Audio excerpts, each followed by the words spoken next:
Hey, Hello. sorry about that. I had a troll in chat that I had to deal with when you were Oh, coming in. of course. Yeah. So that was it was quite a thing. It was just lies about the Texas thing. Apparently, did you know that Joe Biden actually supports the Green New Deal even though he's never voiced support for it? I did not know that. Yeah, apparently he does. Apparently he passed it via executive order. And that's why Texas is broken, because they planted windmill trees and they sprouted up like in 10 days and then they froze over. That's what I heard. I'm pretty sure the facts of the case are that Texas froze and everything was awful because all the windmills got cold. Yeah, yeah. Yeah, Nothing that worse sounds than, right. yeah. I wouldn't question it. I mean, I saw like an article that posted evidence, but somebody framed it in a certain way, and I listened to the tweet rather than the evidence. Sorry, I'm having fun. Let me change my title here Well, the real quick. problem is, you're not a debate bro, so you didn't know how to engage with that. Yeah, we'll get. Let me just do the thing real quick. So let me get into this. I'm not attaching this as like as a debate per se. Like, I just wanted to talk because largely I agree with the framing of your tweet. The original tweet that you had up. I'm all out of sorts. I had a plan and it all got fucked up. There we Yeah, it's okay. I have never had a stream go well go. on my end. I had an entire debate where the audio was coming from my camera and my nice microphone, and it was just ruined. So, Let me. oh no, oh god, Not a fan of that. not a fan of the infinite Justins. No. Yeah. I'm trying to get rid of the infinite. I'm trying to like make myself not appear on this, but I think this is the best we're gonna get. So now it's just tiny infinites. Tiny infinites, that's fine. Yeah. Okay. I can deal with that. Cool. So yeah, I definitely wanted to approach this more as like a discussion. Let me pull up your tweet again because I had it pulled up just a second ago. So I agree with you on the first part where you said every few months all left Twitter gets together to agree that live debate is a skill that set that not everyone has. Want to fight about it? Join the band. Lord, thank you for gifting the sub to Jangles. You know. Thanks, bud. Says skill set that not everyone has, wants, or needs to cultivate, and that it is but one tool for furthering conversations. I totally agree with that. Like, there's absolutely no disagreement on that at all. Sort of where I recognize some minor disagreement says then we all forget and start having debate bro discourse. Debate bros, I think people mistake the idea that people like me who are generally not a fan of debate bro culture, that the people who are on the debate side don't understand about someone like me who is against some of the debate bro culture, is that we're not against debates as a whole. We're not against debating. Yeah, I guess that's where we can kind of start. Mhm. So, just real quick, hi everyone. My name is Jangles. Sorry. That's a lie. Actually, my name is Justin. I go by Jangles because I chose my username at 3 a.m. while drunk. Don't do that. And I am a debate bro. So my handle, unironically, like my handle is called SJW Debates. That's being the SJW doing the debates, not debating SJWs. And I've done quite a few debates. I think my channel is kind of evenly split between video essays and debates. Probably the biggest main debate I've had has been against Milo Yiannopoulos, someone who I've been told half the community says I shouldn't have platformed at all, and the other half says that was awesome because he eventually ended up crying. And then the other half, yes, the third half, says I was a whiny, insufferable prick the entire time. And you know what? Fair. Like that is correct. But I've also debated in favor of trans rights against a number of like fairly big name people. I've been in a tag team debate with Sargon of the. So I'm giving you my debate credentials. So I unironically consider myself a debate bro. So I want to know what you think debate bro culture is, because there's probably a lot of stuff that I'll agree is pretty toxic. Yeah, yeah. Like, I don't consider you a debate bro. I just consider you someone who debates and debates well. Like, I was on that second half where I thought, I thought at first, obviously go in very carefully when debating someone like Marlowe because you don't want to let them go, as someone like, unfortunately, Destiny, who his debate, I think, went really terribly. God damn it, my prop keyboard fell off my desk. Your prop keyboard? Yeah. It's so you can like you can click to make it seem like you're doing stuff underneath the mic. No, I have a pet peeve about when people are debating with me in chat and they have a tendency of just like, rather than actually listening to the streamer, they just start typing and you see them rapid firing comments out. So I just go like this and be like, this is all you're doing. You're not listening. Why are you here? So that's my prop keyboard for that. And I had to do that because sorry. My no, that's fine. I understand. I got both a baby and a puppy. But Oh, no. I forgot what I was saying. I got distracted. Okay, so we'll get back to the topic at hand. So I don't consider you a debate bro in the way that how like people like me actually define it. Like, when I think of someone who's a debate bro, I think of someone who just wants to find ways to score specific points rather than actually debating on a topic that they might actually care about to further any sort of political discussion. They're essentially, I say they're drama streamers more than anything. They chase drama. They have no interest in anything politically, but they'll call themselves political streamers. They say that they have political beliefs, and they very well might. But they don't seem to actually fight for them in any meaningful way.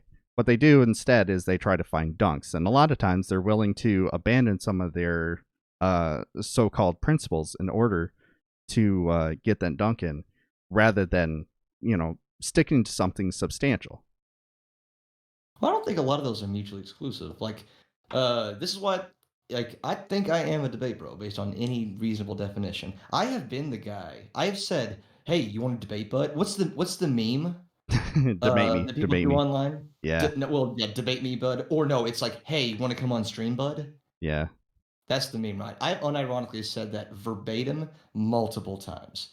So I think like the first point of contention, I don't think those two things are mutually exclusive. So just wanting to score points and caring about the issue, I don't think those are mutually exclusive. I think you can do both. Like, for example, I've done a lot of debates in favor of trans rights. It's because it's something I'm really knowledgeable about. I've read a ton of literature on the subject, and I think that I can score points on anybody in that topic because I'm going to know more than them, and I'm going to look smarter and more handsome than them, which is as important.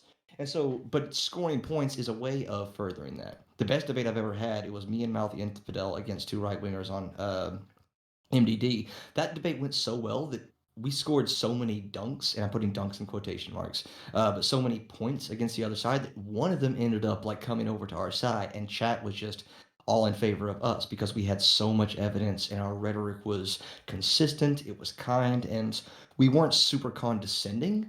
As you know, it's hard to not sound condescending when you start a sentence with, "Well, actually, the research says." It's hard not to, but we came across pretty I wanted to use a fancy word. Minimally. Minimally amenable. That's probably a word. Don't look it up.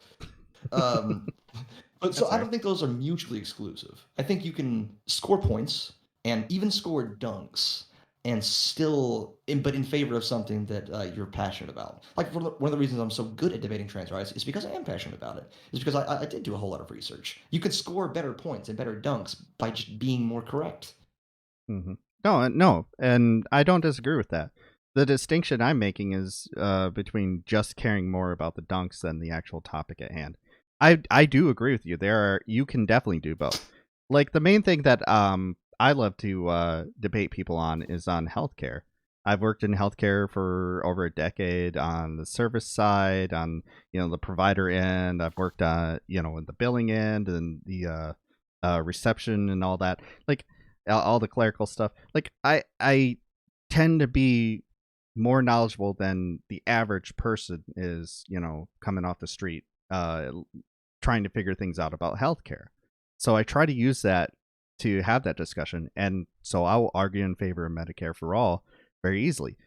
But, I've had people who've argued in favor of something like universal health care argue against me and go attack either they'll call them credentials or things like that. I don't call them credentials. I just say it's my experience without actually talking about the points that I'm making. And they support the policies that I'm talking about. They just don't like me, or they don't like something else I said before. So they're going after the drama rather than actually pursuing the long-term goal. I don't see that as beneficial at all. I think if you're going to, I think you need to look past personal grievances with people and try and work to better ends. You can get your dunks in, but think about where your dunks are going rather than just doing them. Okay, so well, hold on. Let's ground our axioms, establish a steel man of this argument, and stay logically consistent. So, this is something I sincerely believe. Do you agree with me when I say that one of the best ways to kill a cause is to argue for that cause poorly? No, I can agree with that. Yeah. So I think it does make a little bit of sense, even if someone is like on your side, and we're using that term pretty loosely. But let's say they agree with you broadly on an issue, but they're making just terrible points in favor of that issue. They're not using evidence, or they're playing into strawman versions of people who attack the arguments. And like sometimes you just want to say, "Doc, shut up, dude! You are making us look really bad." Like if this was the argument, if I was unconvinced on this issue and these were the arguments I was hearing, I wouldn't think the way I do. So I think it's some attacking personal character. I think is usually a bad idea. Attacking credentials, that's iffy depending on the subject. I don't think it's a great idea, but sometimes it's valid. Like if you had like someone with 3 medical degrees versus a Facebook mom, who you can trust on vaccines, I think it's fair to attack the credentials in that case. So this sounds really wishy-washy, but I do think there are a lot of cases where attacking someone who does agree with you based on the way that they're saying it, I think that's completely legitimate if it's done in a healthy way, if it's done not just to stir drama. Yeah. And I have a point on that, but I want to let you respond to that too. So No, stirring and drama. I actually 100% agree with that. A better example of what I'm talking about. There is I don't know if you're aware of him, but he is a doctor who Doc Midnight. Do you know about him? I'm sorry, what? Doc Midnight? Doc Midnight? No. Okay. Sounds sexy though. He's a streamer who remains anonymous because he's a COVID doctor who's basically worked as a whistleblower while working in a hospital for COVID. He's blowing the whistle on a number of the practices that have been going on. Whether it's people bribing rich people bribing people for to get better access to vaccines, or some of the care that they aren't attributed to any of the PPE that they have availability for. Reusing PPE and things like that is very dangerous to do, and in any other situation would be highly, highly frowned upon in the medical industry. He made a statement about the vaccine, just kind of stating his opinion that based on a research project that he was reading at the time, that he didn't see much value in that specific article. A specific debate bro, I will not name drop them, because I don't want to target specific people. I just want to talk about, subject at hand because I think that matters. Turn that into an argument about him being anti-vax and started attacking him. He brought him on stream to just have like a basic discussion with them, and it turned into immediate just attack. And he wasn't actually responding to anything that Doc was saying. He was just attacking him relentlessly. And he wasn't actually making points except for just to say, well, do you think that this is the right thing that you should do? Do you think that this is responsible for you to do with your medical license? And he would keep answering, yes, and this is why.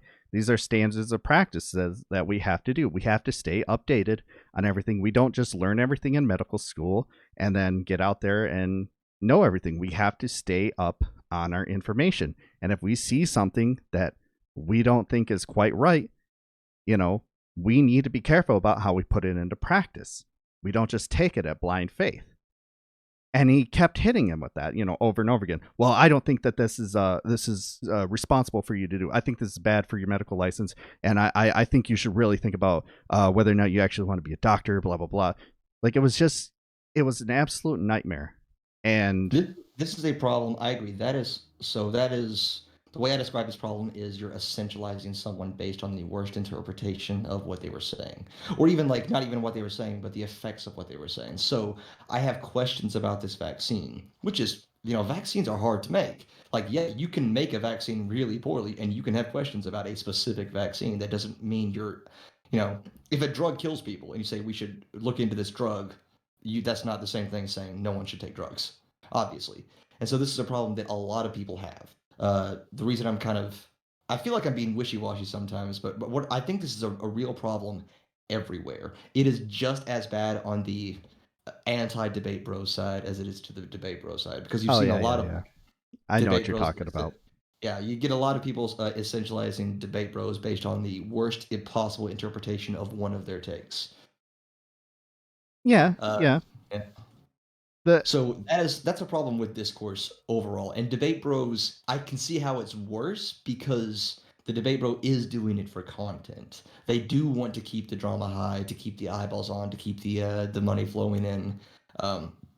Excuse me. So they're more apt to like stick to those guns and really try to come out looking like the stronger person, like the winner of that engagement. Yeah, and that in that case, like that could be uniquely bad to debate bros, as you described them. By the way, Chad, if you want us to use another word from debate bros, I heard some people say they didn't like it, debate bros.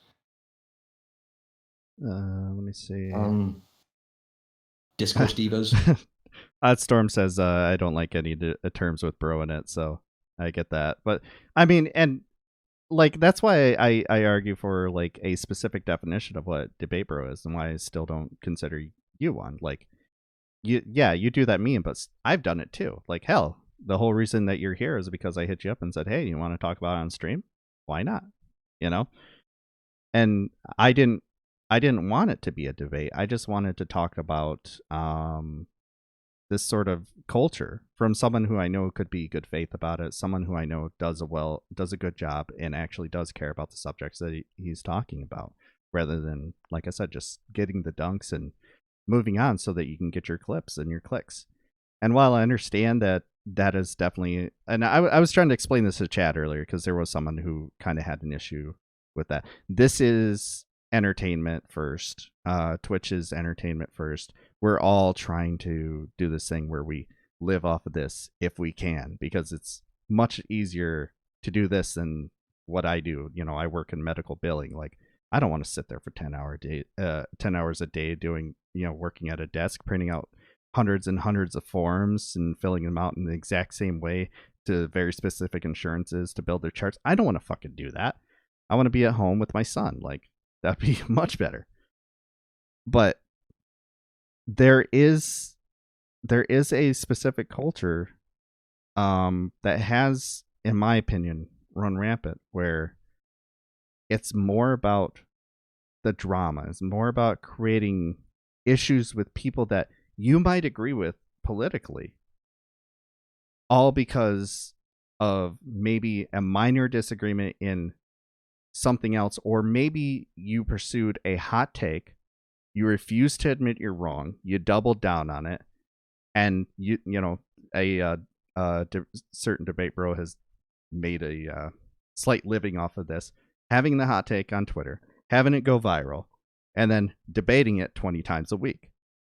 Like, I think that that's not helpful, especially when there's news subjects that you could be talking about. There's legitimate policy issues that could be talked about right now that affect people's everyday lives, and they're just going by the wayside because, dumbass number one had a really bad take about, I don't know, religion or something, just to hint at who it is I'm talking about here. Sorry, I wrote it down. Oh no, that's fine. That's fine. It's I'll try and vamp a little bit longer, try to explain myself a little bit better. I see that, and that's where I get frustrated. There's just seems to be this weird disconnect between connecting the things you're talking about to how it affects human beings, to the extent where I've actually heard some of these debate types argue that when I've connected certain policies to human beings, that I'm playing some sort of emotional game, rather than talking about the actual effects. Technically that's true, and that's a good thing. Yeah, exactly. that's my point. Like I live in Flint, Michigan. I've seen the effects of a lot of these policies. I've seen how it's degraded my city and my community over the course of 30 plus years. I want to talk about these things from the human perspective and in a way that is accessible for the general person who works at Walmart or something like that, and they decide to click on their favorite entertainment site. Like, yeah, there's 3 points here, and I'm gonna add a fourth one. So yeah, I'm sorry if I put too much on it. No, I'm just slow at writing. All right, so the three, it sounds like the three primary issues. I'm gonna just read them back to you. So creating issues for content, searching, like you're on the search for an issue that you can then talk about on stream for content. I think that's probably definitely true. When your livelihood, especially if you stream for either your job or a significant supplementary income to your job, I think eventually you're going to start looking for things to talk about, and so you might make mountains out of molehills, and that could feed in on itself. You might make yourself care about it more than you would because you need to care about it to talk about it on stream. Does that make sense? Sort of. Yeah, I suppose I'd rather not. This is descriptive. Yeah, this is descriptive. I'm not saying that's good or bad. Oh, it's okay, descriptive. Fair. Probably something that happens. Second one, so they'll double down on bad takes, and I think you might have hinted at this, but I think a lot of people do that because if you are perceived as wrong, then that is a huge knock against you in the eyes of the public. Like, no one wants to go to a streamer who they think is fallible. I think with you have thousands of streamers to choose from. You have a huge, like, why would you settle for someone who's imperfect when it's completely free to switch over to someone who hasn't made a mistake yet?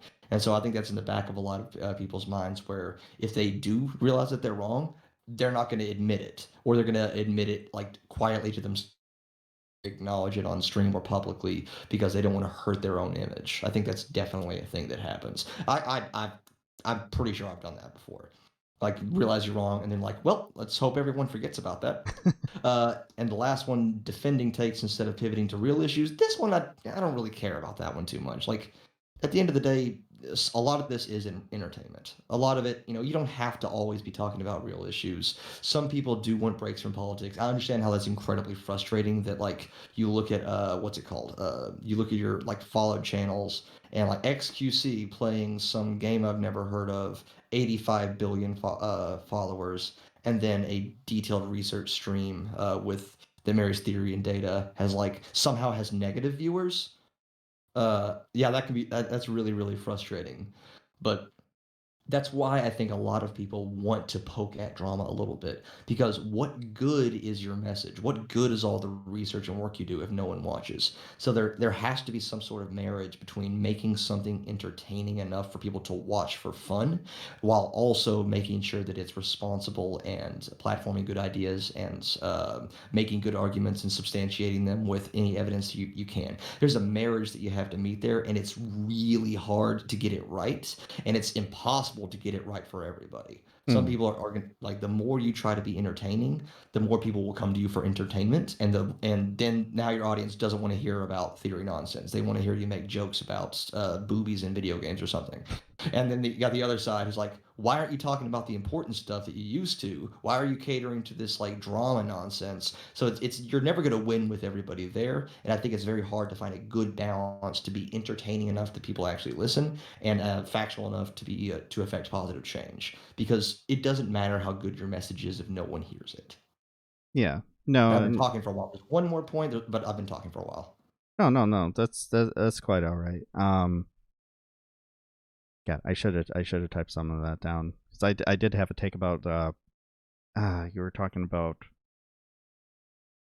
the how the how people can take breaks from politics, and I completely understand that. Like I get that entirely, but there is a subsect that that's all they do, and they call it politics. They're either on a panel or their streams themselves are reviewing a panel that had some spicy takes or reviewing a tweet that had some spicy takes and choosing to either double down on it based on if they're friends with them or not, or just pursuing like creating drama with that specific person.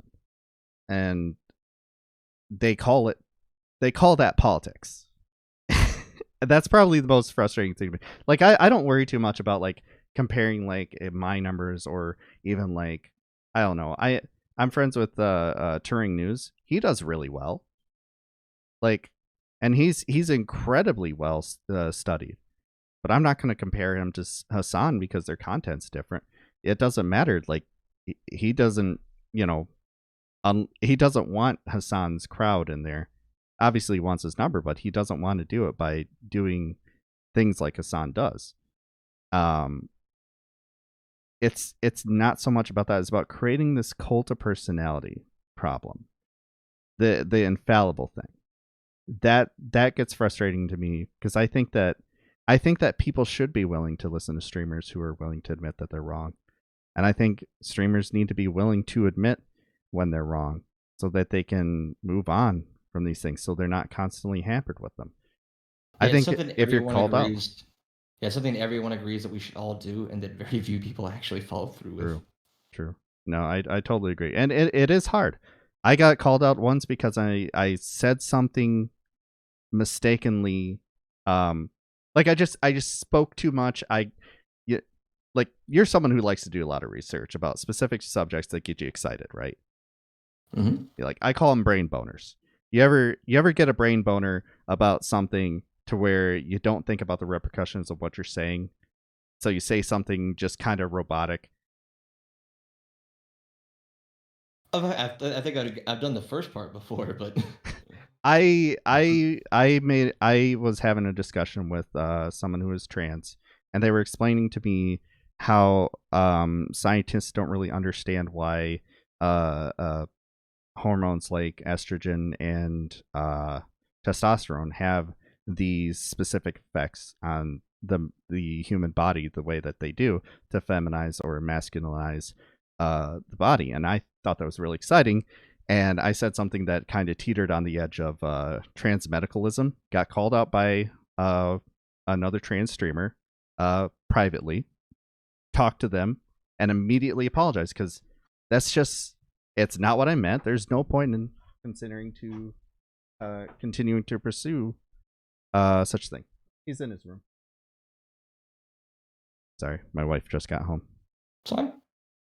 But I yeah. think a lot of that has to do. So this is a conversation that I'm going to have with someone else in the very near future, but I can like touch on it now. I think there's a huge disconnect between insular language to support someone within a community and language that is meant to like advocate for people outside the community. So I'm not. So I've had similar discussions in the past where I'm super excited that I've done all this research saying that there's a biological basis for gender identity, that there are actual like structures in the brain that are similar between cis people and trans people of the same gender.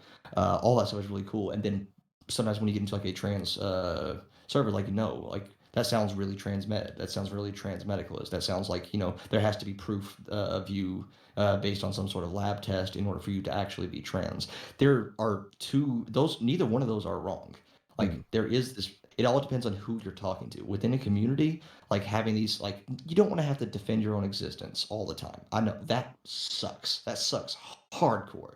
And that's why, like, want this really supportive language, these affirmations within a community. All that's super healthy and great. The bad part is when you become so insular that you are just completely intolerant to any sort of questioning of the logic behind what you're saying or the validity That's what behind I'm what you're talking saying. about. Yes, yes. So, like, so for example, um, being gay is not a choice, and therefore we should not impugn gay people, Mm-hmm. right?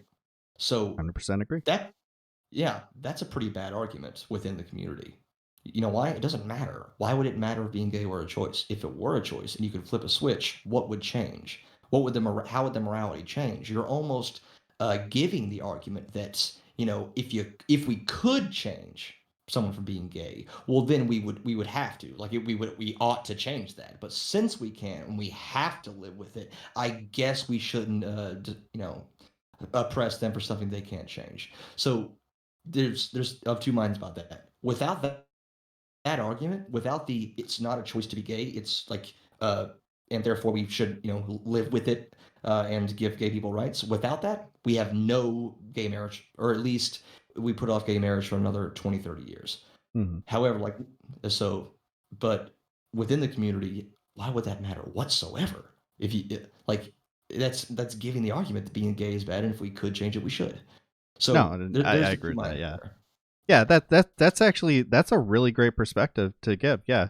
I'm in an interracial marriage, so I get something similar to that. Obviously, not to that degree. Obviously, you know, do I need to talk about how it's different? I probably don't. Like, obviously No, hetero, but it.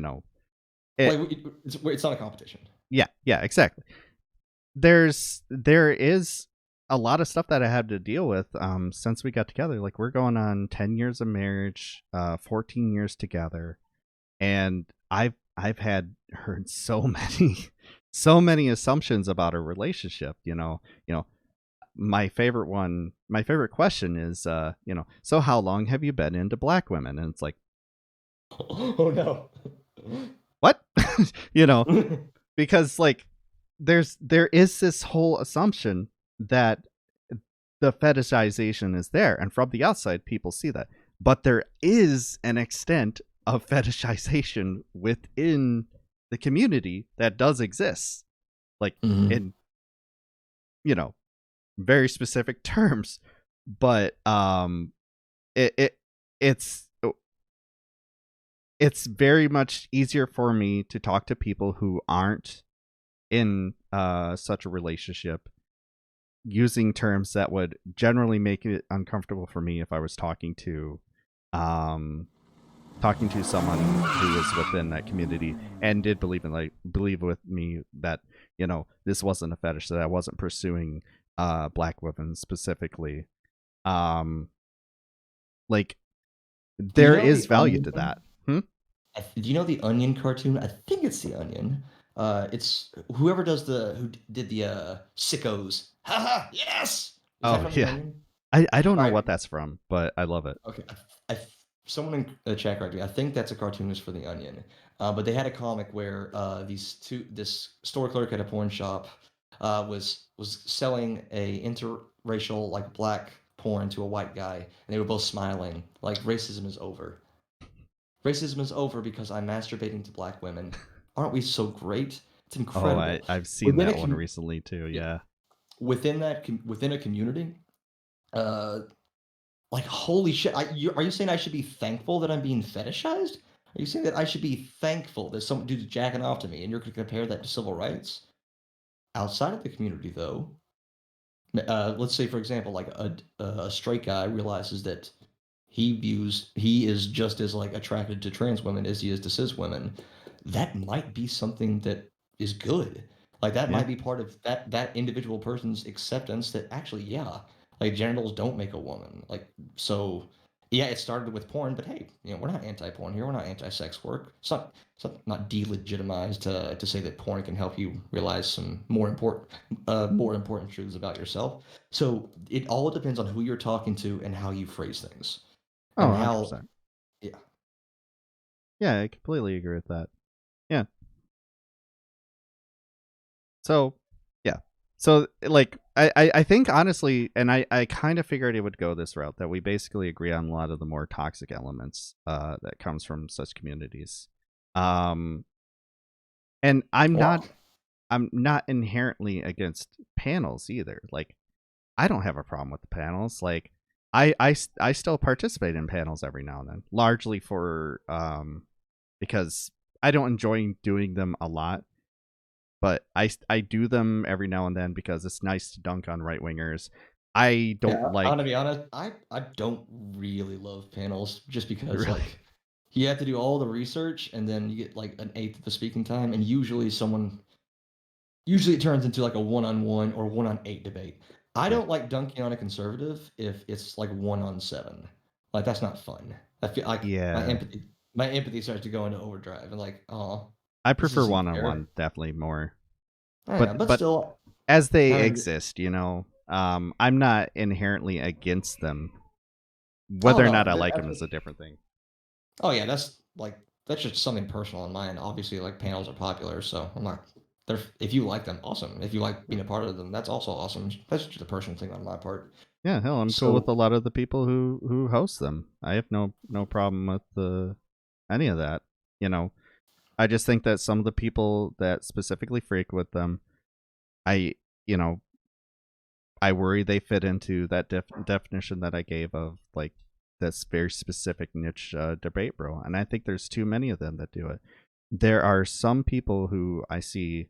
My favorite example is Joe Lewis, who go on there and they want to push the same message that they have on their stream, you know, to push the idea of black liberation uh, on these panels, and does just an amazing job every single time.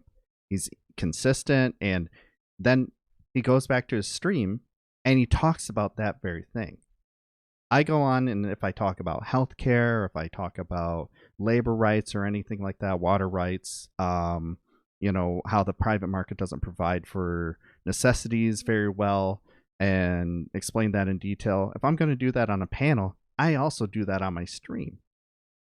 But if you're going to go on and you talk about that subject, and then you go back to your stream and you talk about the panel, you talk about specific people, you then talk about someone else's tweet about something else, you know, and you call that politics streaming. Like, what education have you brought to people? And if that's all of your content and you're continuing to call it politics, I think there should be, first of all, if we're going to create a politics tag on something like Twitch, there needs to be a debate tag. I think they need to be separated. Um, I think there just needs to be more recognition that what you're doing is drama. And that's fine if that's what you're owning up to doing. and like drama and politics aren't mutually exclusive. Yeah, For no. example, how many people learned more about systemic racism, learned about the basic tenets of fascism, learned about like the anti-reality and like anti-intellectualism, got more into politics in general because they fucking hated Trump so much. Can I curse? Yeah. Oh, 100%. Yeah. Yeah, so how many people started that because they fucking hated Trump so goddamn much? So I'm going to learn everything about this because just based on sheer motivated hatred. That's I'm not saying that's on the same level, Yeah. but if you hear somebody that you just viscerally don't like, or you direct your audience to viscerally loathe, which is usually a bad thing. Sometimes this is warranted, but I'd say generally a bad thing. It can be a motivating factor. That logical and emotional connection, like it brings the emotion in, so that someone is invested in learning about the actual arguments surrounding that topic. So now it's not just I hate this person, is why do I hate this person? I want more reasons to hate this person. Oh, it's because they made a bad argument about labor. Oh, they made a bad argument about climate change. Oh, they said that The Last of Us 2 was bad and therefore they deserve to be they shouldn't vote anymore. Yeah. All these are true things. Yeah. Yeah. Like a good example of what you're talking about there is um Destiny's community versus Central Committee's community. I used to be a part of Central Committee's community, and I left because it just got too much. into exactly the problems that I had with the DGG. And now it's Just just honing in on somebody, and like yes, my entire stream is focused on like hating this one person, toxic, and like toxic, finding toxic. Yes. and motivated reasoning. Like, oh, like I really like spaghetti. Person you hate. Oh, I really like spaghetti too. And then all of a sudden you have to go, I fucking hate spaghetti. Who the fuck likes spaghetti? Yeah. It's sometimes how it can go down, right? Yeah. And it on a human level, it's very understandable that your first reaction can be like, I don't know about that. Why am I agreeing with this person? But it's yeah, if this person likes spaghetti, there must be something wrong with it. Yeah. Yeah. Like Yeah, I what think did I miss? yeah, Yeah. just like everything else, that can be taken to an extreme degree. I think Mike from PA, that's Central Committee, right? Mike from Yes. PA. Yes. Yeah, I think that's a good example of that being taken just way too far. Obsessing over this one person, hating everything they do, and like essentializing it, everything they do to the worst possible version just because I hate this person so much, they must mean the absolute worst version of whatever they say. That's an example of that going to a really unhealthy degree. Yeah. Yeah. On the other hand, you can have someone who is so unlikable that you want to learn like about what they're saying. So a lot of people I agree like with that. it's it can be really, really tough. Generally, I think anti movements are a lot worse than pro movements. Does that make sense at all? Like, if you were just anti something, anti SJW, anti communist, anti capitalist, anti leftist, anti. If you define yourself by what you negate, I think you're going to be looking for reasons, like you're just going to be searching for things to hate, and trying to connect them back to whatever you're anti against. I'm not saying that that's necessarily always bad. Like, if you're anti fascist, awesome, unless it turns into everything I don't like is fascism, because this is how I've defined my ideology as what I'm against. I think more people need to convert what they're against and juxtapose that with what they're for, and then start focusing arguments on what am I pro? What arguments am I in favor of? Am I just anti capitalist, or am I for something else? Or am I just against conservatives, or am I for something else? And I think we all need to like shift a little bit over to the what am I for, what am I pro, despite the fact that that is a lot less fun. I can tell you, like, think about your favorite YouTube videos. How many of them were presenting a topic with evidence, and just did not mention anything else, and they were arguing purely in favor of something, versus how many of your favorite videos are dunking on a chud who deserves it? I'm not saying that like I do that a lot. A lot of my favorite videos, a lot of my videos, are about like dunking on a terrible person who is very dumb and probably smells too. That can be really fun, but there has to be some sort of juxtaposition, and you have to use that energy to find out what you're for. If you hate this, why? What about you makes you hate this? And then build up that central pillar of what you're for. I totally agree with that. Yeah. Yeah. I definitely like to see more of that too. There's also the fact that like being against something, portraying something in a negative way can also be get more attraction than something that you portray as positive. Like I'm always still surprised that Lumi Roo, who's incredibly positive, gets the numbers that they do, and I'm very proud of them for continuing to do that. That's amazing. And Um, they are just wholesomeness personified. So yes, 100%, and I love it. Um, but I don't frequent their streams. I frequent someone more like Lucid Fox, who does thread that needle pretty well, in my opinion. Doesn't do the debates at all, and you know, personally, I disagree with like never participating in them.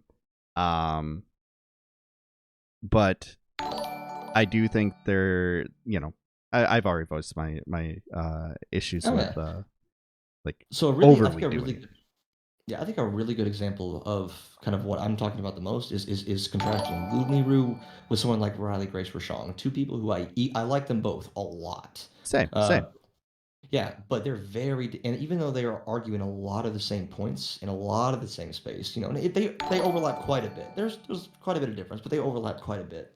Lumiru is more focused on community support and letting people in their audience like know that you're safe here. Here's why you're valid. Here's why like you matter. All that stuff is cozy as all hell, and it's awesome, and it should exist. It is not better or worse than what Riley does, which is focus arguments more on people who don't already agree with her and her community. Focus on like how to appeal to someone who, how to anticipate and counter arguments against you, and and the latter, and if interpreted in bad faith, is like, oh, you're just trying to justify your own existence. And Lumiru can be interpreted in bad faith as you're just scared to go out and talk to anybody who disagrees with you. I don't agree with either of those characterizations. They're I've heard both that too. important. Yeah. Yeah, they're both important, and there's definitely room for both. Like we shouldn't like. It's okay if you prefer one over the other, but I think it's still important to recognize the value of whatever one you're not a part of. I value them both equally. I think they're both incredible at what they do. They overlap a lot, but they just approach it in very different ways, Yeah. and that's important. We need politicians voting, like we need to vote in politicians that advance causes. We also need to have better representation of ideas getting out into the mainstream. We also need people playing video games while throwing in some progressive talking points every now and again.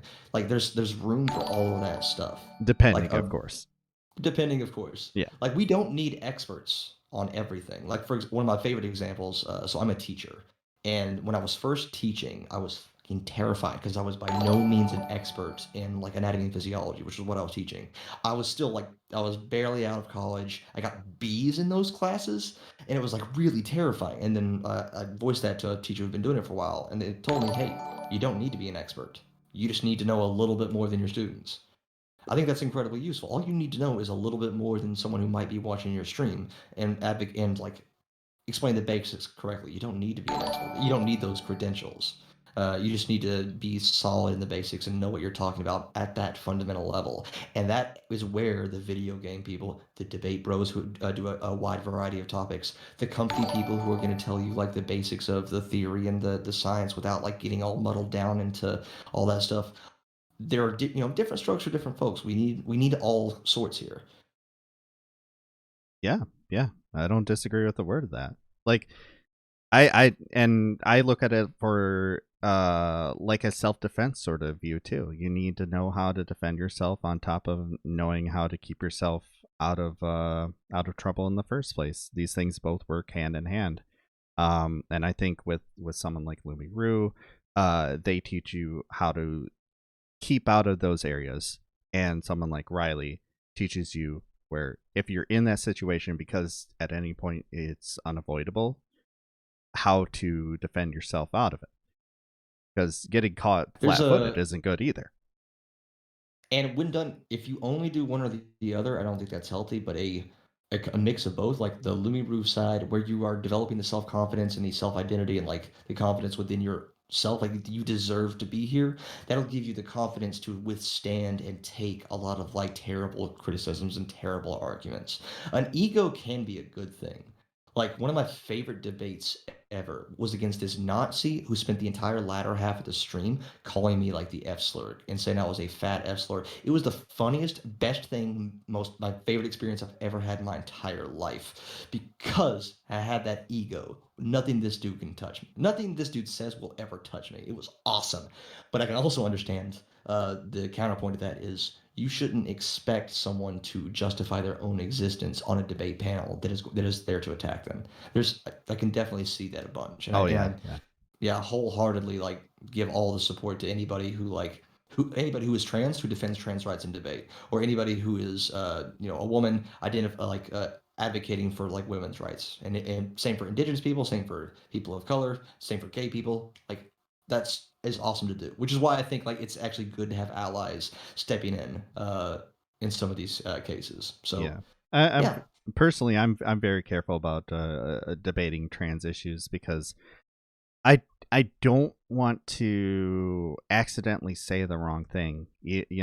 Intentions. The road is paved with good intentions, but like when it all boils down to, if you say the wrong thing, that's going to be, especially on Twitch where you can just clip that 30-second clip out or 15-second clip out. It's just out there, It's like Joe Biden said the N-word last night. Apparently, it was him fumbling over his words, and it sounded like he said the N-word. And Oh no. yeah. Some people have called it a Freudian slip, which Did Joe maybe, Biden actually say the N-word?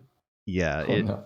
it you know how he's got that stutter and how he kind of fumbles around when he's in the middle of saying something wrongly, and then he's trying to correct himself. He did that, Yeah. and it came out, and ugh. But the problem is that it's Joe Biden, and it's not too far away from some of the policies he's supported, which is unfortunate. So a lot of people were dunking on that on both the left and the right, and I came on. I just said, I wish this was something more than it was, because I'd like to see Joe Biden replaced by someone legitimately left wing. I don't know how we get there through something like this, but it would be interesting to see how more liberal-minded, centrist-minded people react when they see not Trump saying the N-word, but Biden saying the N-word, and seeing, okay, where do we go now? You don't want to go more to the right. You see what a centrist is. You see the left has been saying this the whole time. You know, come to us. We'll help you here. We'll give you a better safeguard from this shit. Yeah, you got to be careful though, because that's that kind of that anti-mentality, right? Yes, It's true. not left. Yeah, it's not the left ideas are good. It's like, hey, conservatives are pretty terrible. Oh, and it looks like the liberals are terrible too. So if both of them are terrible, all I have to do is do I'm not them. And Yeah, it yeah. works. Oh, I and it's individually won by being not Trump, right? But the other meme that's gone around about Angie Speaks, where she says that her only politics are hating liberals. Like, yeah, that's I not just hate helpful at liberals. all. I don't Yeah, know if she said that, but it seems like pretty close. yeah. It was in a tweet. It said, "My politics are hating liberals. That's it." That's it. Yeah, Yeah, I saw that. Like, I thought it was a 4chan, I don't know, one of the sites with like the ugly brown background or something. Like, I just hate liberals. I have no other politics, and that's like yeah, posted a meme reaction image. yeah. That's what Yeah. I'm talking about. Yeah. So So I like that. That's the dangerous side of it, when you're just against something and you're not giving any sort of grounding. You're not giving anyone a position to work towards. Like, just being against people, you end up becoming like a hot topic shirt. Oh, where I'm did all not the racist. I just hate anti-SJWs? everybody. Yeah, where did all the anti-SJW gamergators go? They either like got kind of fucked and like, oh shit, I did not realize it had gone this far, and like fucked up their careers in pretty big ways, or they just kept finding more and more people who like, you know what, yeah, I'm also sick of seeing all these women and gay people in video games. I'm also sick of that. Come over here, buddy. Let's sit down. Ignore this Jeremy. tattoo. Ignore this tattoo. That's like my biggest clip. I was on the Surfs charity stream, and it was when Jeremy backed out of the debate recording, and the joke during that whole thing was that he had a piss drawer, because it turned into him pissing on the floor, to him having a piss jar, to him having a piss drawer, and I just Do you not have a piss drawer? I don't have any drawers on this desk. I should probably get some. A piss drawer Where would do you be put your really piss? beneficial. Okay. No, I just launch it from my toilet. I just do it from my seat. You got a power. You like calculate the parabola. Yeah, got the Like just power bear stream. down really hard. Yeah, I Got the power gotcha. stream. Any Anyways, any last contentions, or because I feel like there's some sort of disagreement here. I can't point at it though. well, honestly, I think there's you want to separate out the more toxic elements as being inherently the definition of debate bro. I think that is what I term debate bros to be, because I see a difference between people who legitimately uh do debate, like your Sam Cedars. I don't see Sam Cedar as a debate bro at all, but he does debate, and he does debate really well. um and he gets his dunks in very, very different and intricate ways that I just absolutely love. A lot of times it's the person flat out just answering a question that they didn't want to answer, and Sam just goes, well, there you go. they've already kind of pants themselves in front of everybody. No one should ever say that like comedy or is like less serious or less effective than any other form of rhetoric. Comedy is True. rhetoric. Jokes are arguments. It can be an enormously effective means of like conveying ideas. I will I will like die on that hill. Jokes are arguments. They can be incredible at furthering ideas. Oh yeah, yeah. And so what? Yeah. Like Which is where I someone do like impressions and like in a lot of my streams, like as a means to like express how these people get their ideas through. And like, and I barely change like I barely add too much hyperbole to it, just enough to where it's like obvious that hey, this is what they're constantly doing. Now you're aware of it. Like yeah, oh yeah, comedy is fucking fantastic at that. But I just think that there is a culture that too many people are getting into, and this gets into the discussion of the first part of your tweet where you said that we agree that not everyone has it, that not everyone needs to do it. There is a culture of people within that sphere that believe that everyone should be able to, as they put it, fight to fight any challenge to their ideas. And when push comes to shove, that's not even what they're doing. I think that there is something to be said that if you want to be in a political space and if you want to argue against and if you, people or if you want to say that this take is bad, I do think it is important to be able to articulate why. Oh yeah, I think it's fair. Yeah, no one is forcing anybody to enter into this space. I mean, some people are forced into political circumstances based on like circumstances out of their control. That is true, but that's not the same thing as like volunteering to step into space to advocate for things or to critique certain political positions. If you're not willing to defend those positions in any way, because I'm talking about that tweet was about live debate, specifically like Twitch debate. That is a particular skill set and that not everybody has or needs to cultivate. I think it's generally good, like being able to speak, rapidly articulate your ideas, or know your ideas well enough to like modify them, not modify the ideas themselves, but modify how do you phrase them and how you put them up against counter arguments. I think that's a good skill to have, and most people would benefit from it. But if you absolutely despise live debate, or if you have a stutter, or if you have some sort of speaking issue, or you're just like terrified of speaking in public, yeah, it's not something that you have to pursue to be effective. But that means you have to find some other means. Are you good at writing arguments? Are you good at making scripted videos? Are you good at are you good at data collection? Can you give data to someone who does have those skills?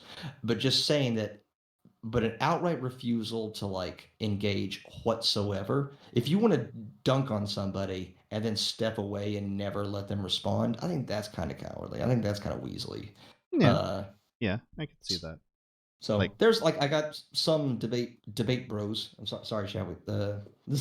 Like it's the term we're still using. yeah, yeah. We don't have Who any. yeah, during the debate mode discourse of that tweet, they're saying like, well, a lot of people just refuse to engage with ideas whatsoever. They'll make a claim that I bring evidence to, and then they'll call me like a debate bro idiot or something like that. And yeah, that is also frustrating. Like, Yeah, because I like most debate bros. That's why I consider myself one because I generally agree with most of their points, not all, of course.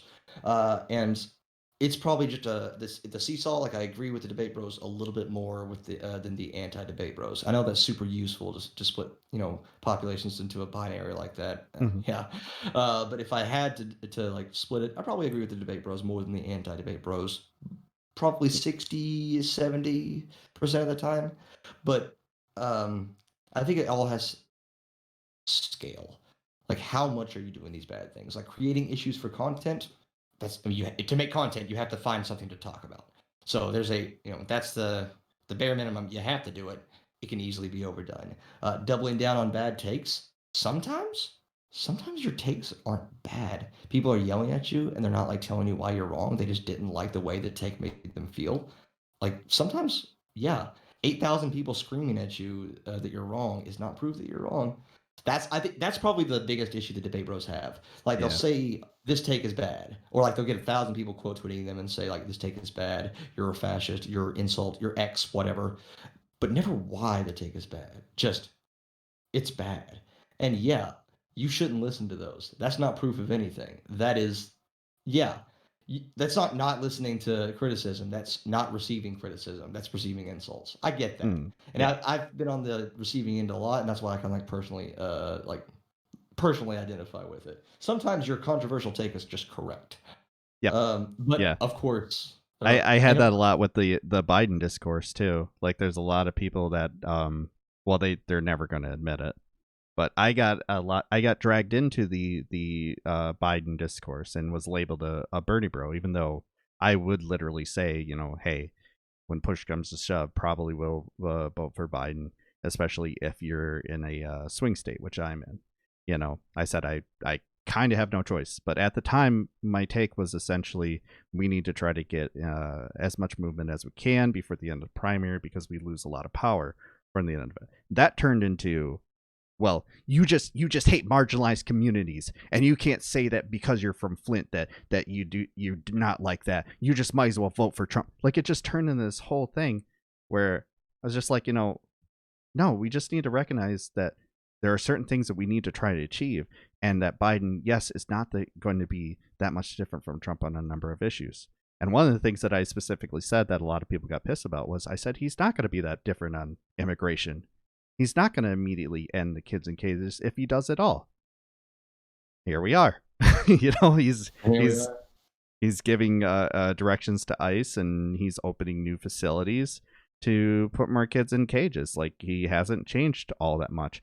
He's marginally better. I wanted to keep people focused on fighting for what is right and not what is slightly better. And you know, and there's that balancing act too. Is yeah, like do you want to make set a bar so high that it's impossible to achieve? So there are a lot of like Twitter people because Twitter is like the absolute worst place to have oh, any sort of conversation 100%. whatsoever.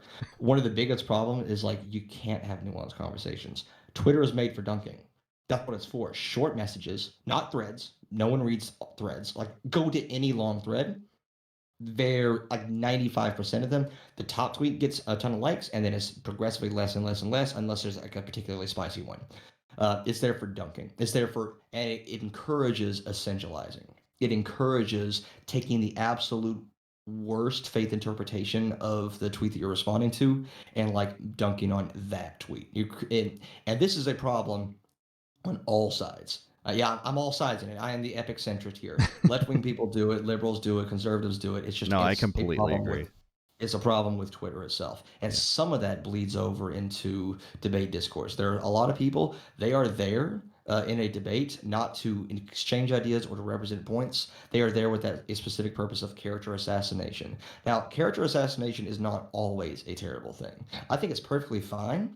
For example, in the Milo debate, to make to like use character as to plant seeds of doubt. Like people know who Milo is. I think it's perfectly fine to draw attention to it and not treat it like some sort of blank slate argument.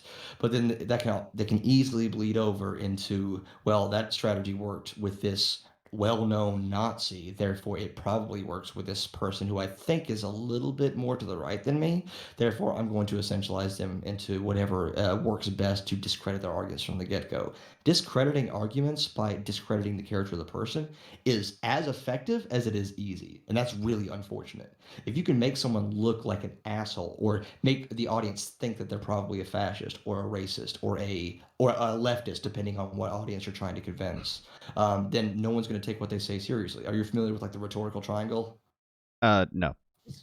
This is where the debate board discourse really happens. All right, let's talk about the rhetorical triangle, baby. So basically, it's logic like you think of it, emotion and character. Those are essentially, I mean, those aren't the words, but Latin's for nerds. So it's logic, like what you think logic is. How do things flow from one another? Emotion, which is like why do you care about the logic? Why do you care about the numbers and studies? That would be equally important. And then the character of the person giving the arguments. All three of these things are generally, in a broad scale, equally important. So if you can attack the character of the person, this person is not to be trusted.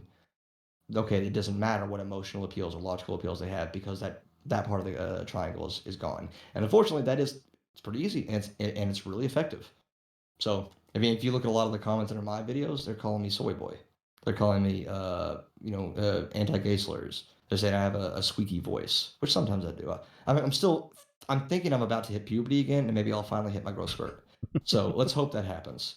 But a lot of it's just personal insults because, take the character away from the person. You don't have to listen to them anymore.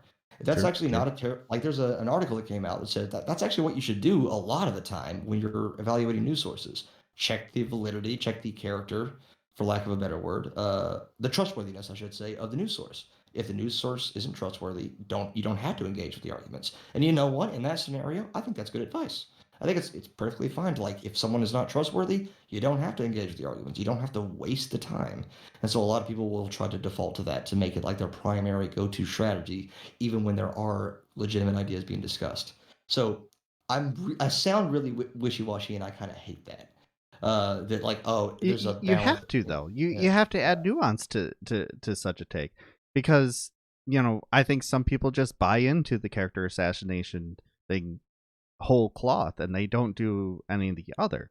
Like, they read a Wikipedia article, they don't like the person that's on this panel or that they're going to talk to, or they're going to see they see on Twitter that has this take that they might disagree with slightly, and they go for it. you know but what does that achieve beyond gaining some personal social capital? I would much rather try to, like, further some sort of uh political beliefs, give people talking points to answer to those things, to hopefully get people to go, and it's not going to work most of the time, to go, Well, oh, as you a know content creator, yeah, I think as a content creator, we are kind of aware of, like, what's our audience number, like how many, because the best message in the world is useless if no one hears it.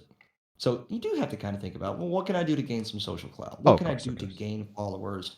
Yeah, and that's where we go back to, like, how can we make streams entertaining? How can we get enough drama that people actually come to see and, like, trick them into actually, like, learning something? So a lot of the best content creators kind of do that. They have this over the top persona. They're really funny. I am a big humor guy. Fucking love comedy. And I'd like to think that sometimes I'm accidentally funny. Um, and that could be a way to draw people in to be entertaining while still getting your point across really well. Because, I mean, yeah, it sucks making a really detailed, well-researched argument that 300 people view over the course of a year. It really sucks. And so, like, there is Yeah, it I've is been just doing it for almost 3 years now, so yeah, yeah. and it can suck. So it d part of advocacy is getting people to listen. This is not divorced from advocacy. It's not divorced from talking about the issues. It's intertwined within it. Getting people to listen, chasing whatever is going to get people their butts in seats, eyes glued to the screen, or podcasts in ears, or whatever medium. I don't know. Pretty soon we'll just absorb it via brainwaves or something. Whatever gets people engaged with that is just as important as the material itself. In fact, it's almost more important. If no one, because without the first, without getting people there, what's there doesn't matter. You can Mhm. almost say that's more important. Yeah. I It know that's weird is. saying that, like, being entertaining is more important than being correct, but I could defend that. Oh, yeah, yeah, yeah. I've always talked about how there are some, like, political streamers who are just so dry. It's difficult to watch them. You got to find you got to put some personality to it. Now, I brought up Touring News earlier. He does it. I don't understand how he does it as well as he does, because he practices a lot of stoicism. But he does it so well that it got people to turn their heads and to come to him for the information that he provides. Me, I try to be energetic. I try to do voices. I try to add, some little bit of comedy that I'm capable of in there. Um, I'll engage with trolls in chat for sometimes way too long. It it's a it it's sort of a seesaw in a lot of ways, and you got to find a balance that works for you. But if you go too far to one side or too far to the other side, I think that's where some people will take issue with what you do. I just really wonder um, what we can do to get people to have more focus on less on personalities and more on pushing the topics that they care about. If you care about trans rights and all you're doing is debating transphobes and it's all the same talking points and you're not addressing anything new, have you really done anything different than the 10,000 other trans streamers who've done the same? There's always different ways to do different topics, and I don't think you'll ever get away from cult of personalities because it's one of the It equally just important shouldn't be things. just that. Yeah. It shouldn't be just that. Yeah. And it's never, and I don't think it's ever just that. It's a huge selling point, but you won't have a personality telling you shit that you don't agree with or that you aren't, that you hate. Like, I don't think Trump would have been nearly as effective with his same personality if he was also, like, he definitely wouldn't have had the same audience if he was, like, arguing for, like, black liberation or staunchly for gay rights or gender abolition. Like, he wouldn't have, it wasn't just his personality, it was also his personality mixed with the things that he was saying and mixed with his logic. Because Toxic there's a, I mean, personality, toxic policy, toxic rhetoric. Yeah. yeah, all that stuff really connected with a lot of people. So and I think the same thing with Bernie Sanders. Bernie Sanders is awesome. He's an old dude who's still like fiery. He sounds like he'd be really funny. Like the impressions of him can be incredibly funny while not being demeaning. Like he had a good personality, and that's not something that we should demean. I don't think. I don't think it's bad for people to like Bernie because they like his personality. They like his like stuff other than his message. I think it's still perfectly acceptable. It I has agree. to be a part of it. Yeah. Because think about like some of the most unlikable people in politics. They still have power, but it doesn't matter what their message is. Like no one likes them. Ted Like Cruz. Ted Cruz. Like who likes that guy? Look at the I don't want to say look at that guy's face. Like he makes me like not woke anymore because like look at this guy's face. Oh no, no. Via I described him faceology. I described He's him turning as me like into a a paladin. I describe him as like a potato that somebody punched for hours and then like fried. Like, yeah, no, it's and it's difficult to not turn to that sort of pettiness, but I think there's some utility to doing it every now and then. Like, I Yeah. think it just boils down to, I guess, the on the margins where I get weirded out.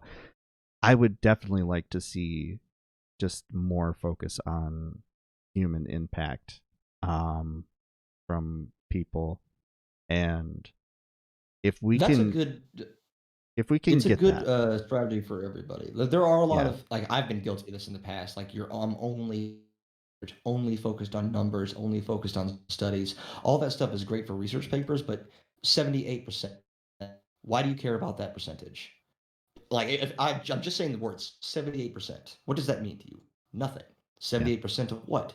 There has to be other words and descriptors that actually create some sort of emotional connection to that percentage. And then why does that percentage matter? Just numbers alone won't do it. And you can't expect someone to care about an issue just because that you're correct about it. Being correct about something is not the same thing as like advocating why you care about it.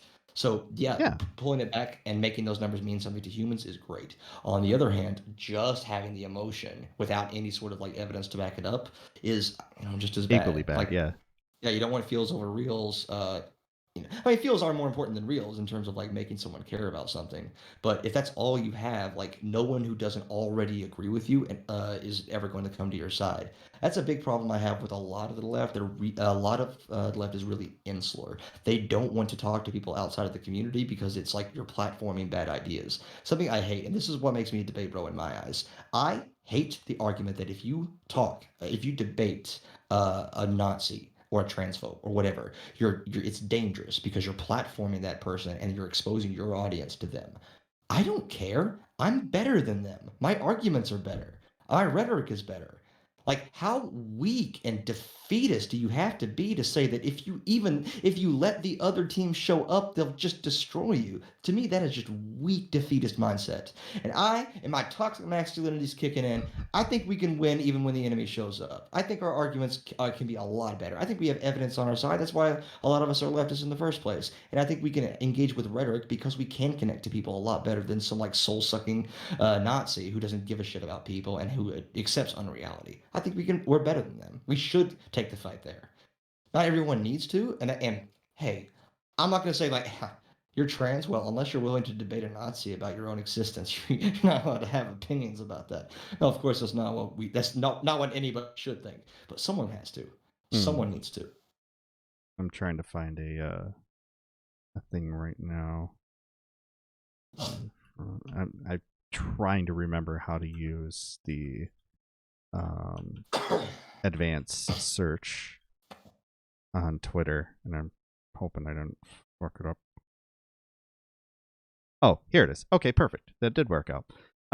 So in that regard, I really like this thread from Mix Vivian Wolf. Are you aware of her? Hello? Yes. Oh, yes. Okay. Yeah, she's great. So I'll give the thumbs up while. Oh yeah, I can't see you at the moment. Don't even vape. Just keep nicotine out of your life. Yeah, so she had this really great thread about a week or two ago where she talked about a lot of streamers talking about de-radicalizing people that I definitely agree with.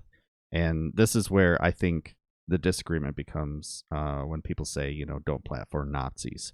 Like, it's not don't platform Nazis, it's know how to do it properly to where you're not going to wind up actually platforming them. You know what I mean? Like giving them a place to spout their ideas largely unchallenged. Even if you're offering up a challenge, it's not enough of a challenge to actually disprove their ideas or make them look bad, or cut away, you know, chip away at the armor. Something really uncomfortable that I think we have to that we should deal with.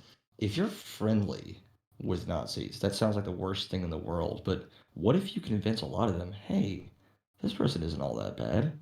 Maybe all the lefties aren't crazy. Maybe all the gay people aren't crazy. I go back and That forth on sounds that. like that sounds like the grossest thing in the world. And maybe like you don't apply it to Nazis, but like I try to maintain some sort of like amicable, that was the word I was looking for earlier, amicable professional relationship with some conservatives. It's really hard. Like they cannot take a tenth of what they dish out. But 100%. I think it's yeah.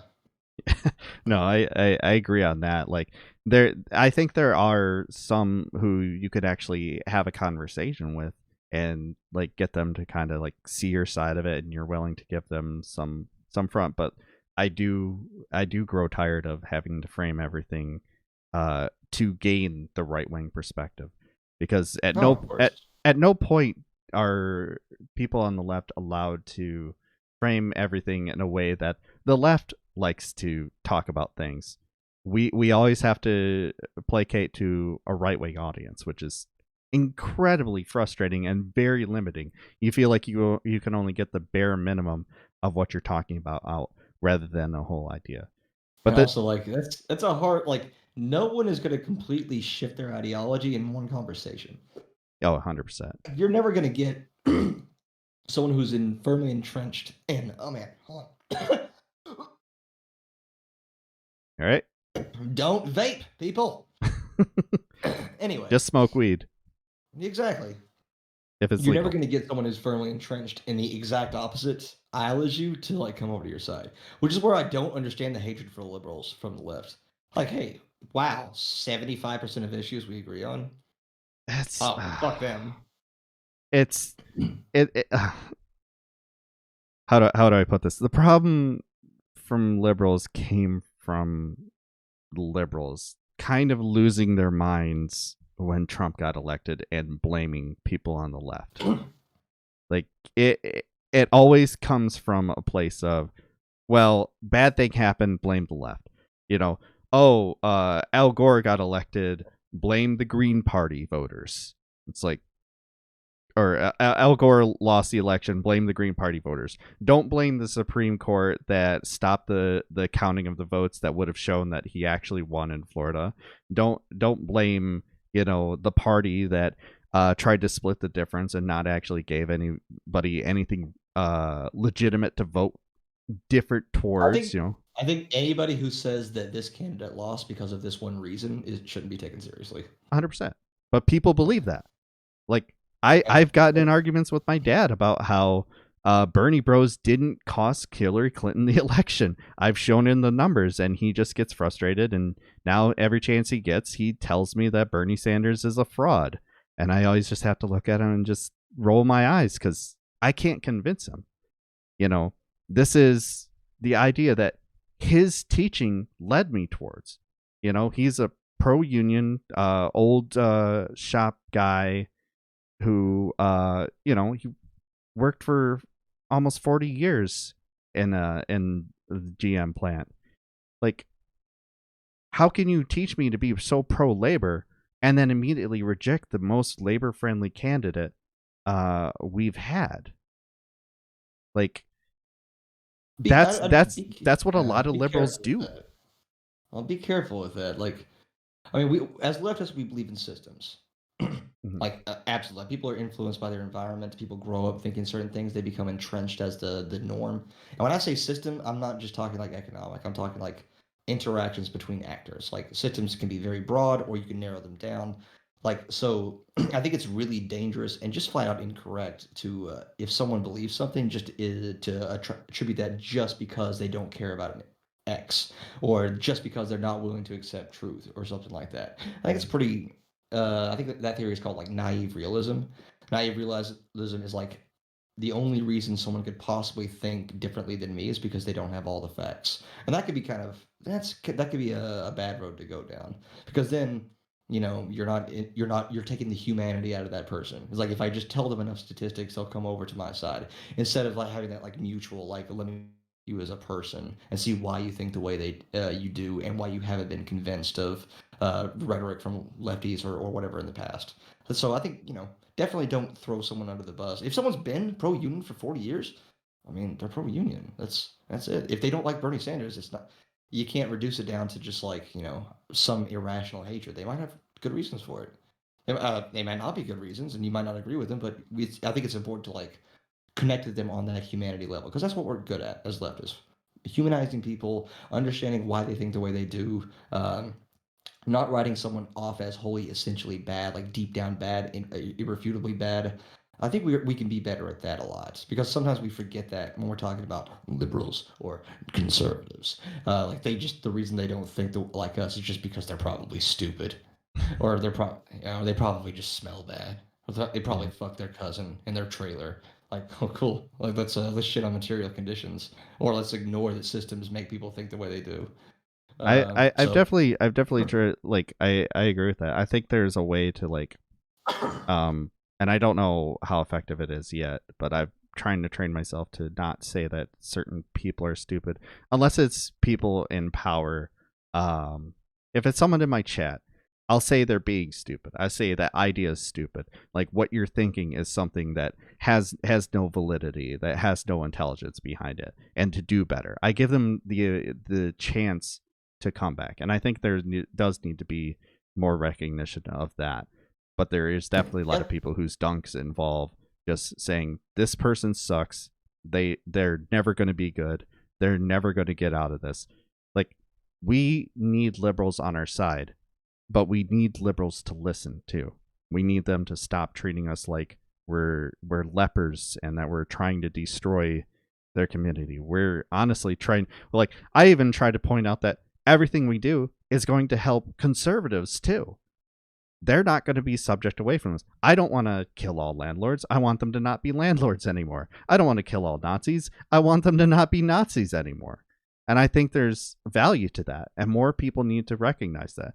And it's got to be the same with dealing with people on the left. If you don't want them to be on the left, don't sit there and tell them how much you hate them and how much they're toxic and how terrible they are and how, SJW, blah, blah, blah, like all that shit.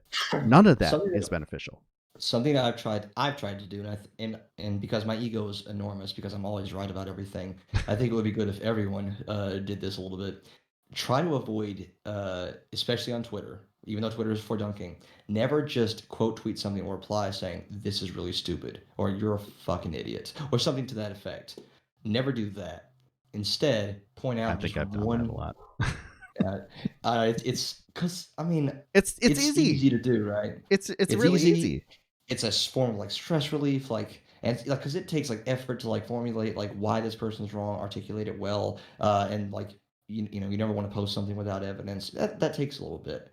But I think it'll improve discourse a lot is if instead of doing that, you just point out here is what part of your argument, the words you're using. Here's why they don't match up with uh, not reality because but not, they don't match up with like the empirical basis of what you're talking about or there's a theory that you're not understanding correctly.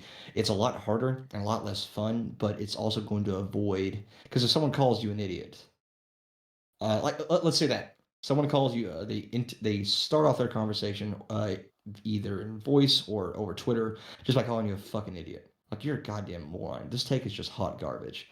Cool. I know I don't need to listen to this person. Like I had this experience with like uh sad Wempanada, like bad empanada. I'm not gonna listen to Oh that yeah. dude. He Yeah. might be he might be completely correct about anything, but I am a person with an ego, and I'm not gonna listen to someone who just goes in hard, attacks my character first. Yeah. Um, and part of me I'll realizes, to oh, I've done balance that in the things past out. too. Yeah, I'll describe him as someone who I think on the left, who definitely perpetuates that same toxicity, um, in a bad way while being anti-debate, bro. I really wish that he was uh more charitable to people who voice dissent with some of the things he says, rather than just calling them all colonizers or settlers and everything like that. Like this, I've Yeah, I seen think a lot of too many bad takes from him.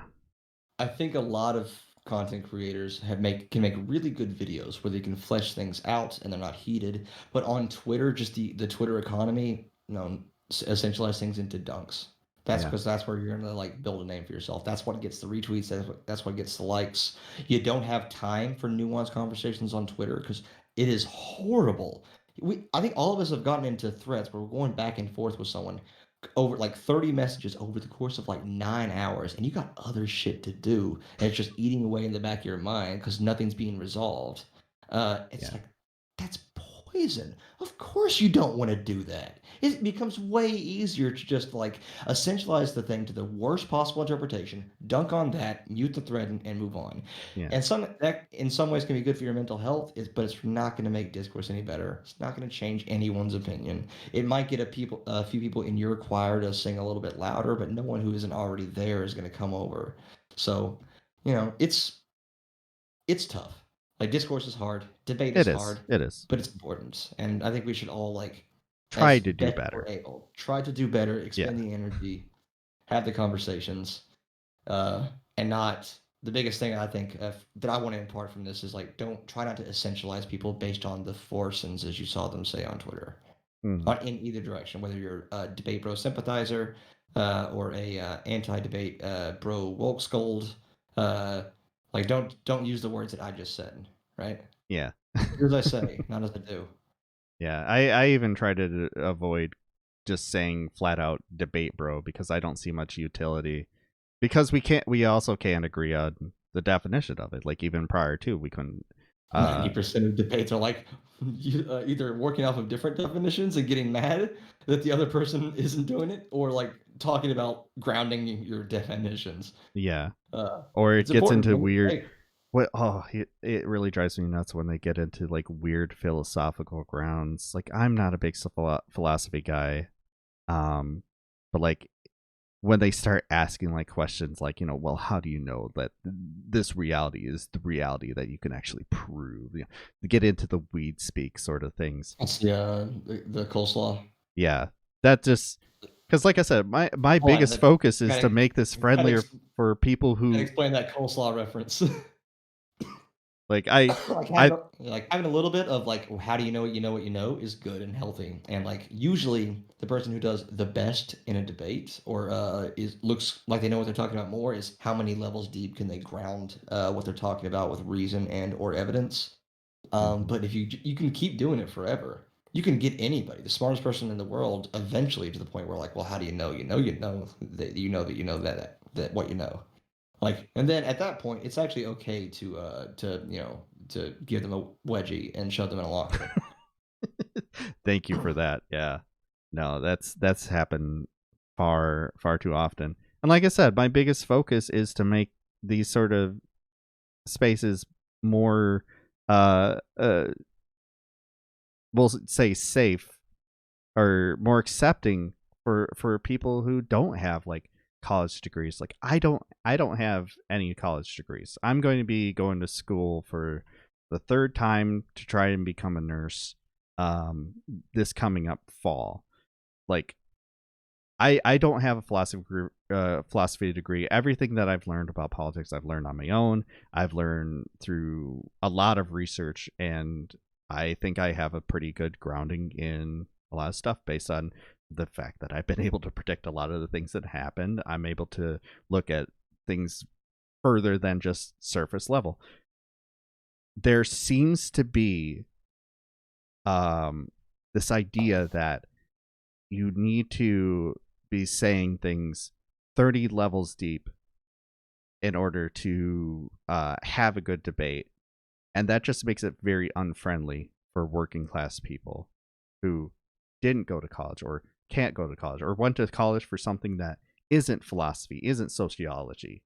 You know what I mean? I think more that a lot of philosophy is just putting terms and definitions to thought processes that most of us already have. Like formal logic, there's like definitions, there's equations and stuff like that. But everyone does logic. Everyone follows thought processes. Everyone believes something several layers deep, whether they're able to articulate that or not. I think if you're working class, as long as you don't use jargon or use it lightly and define what you're talking about beforehand, like it's a pretty shitty bad faith gotcha to like throw out a philosophical term, and if the other person doesn't know it, like use that as ammunition to attack. Well, you don't know anything then. That's pretty shitty. But also, like um, I'm always of the opinion that if you can't explain something simply, you don't actually understand it. That's kind of like from my background as a teacher. If you can't explain something in a way that a beginner could easily understand the core concept, you don't understand it well enough yourself. You're still muddy. You're I still agree. Yeah. confused. So, 100%. and that's where like you can still use a lot of philosophical concepts, but just put them in like normal, like straightforward language. And if you have to use a term because the term just defines something really well, just define it as you talk about it. Yeah. So And don't make I think people feel stupid for not knowing it.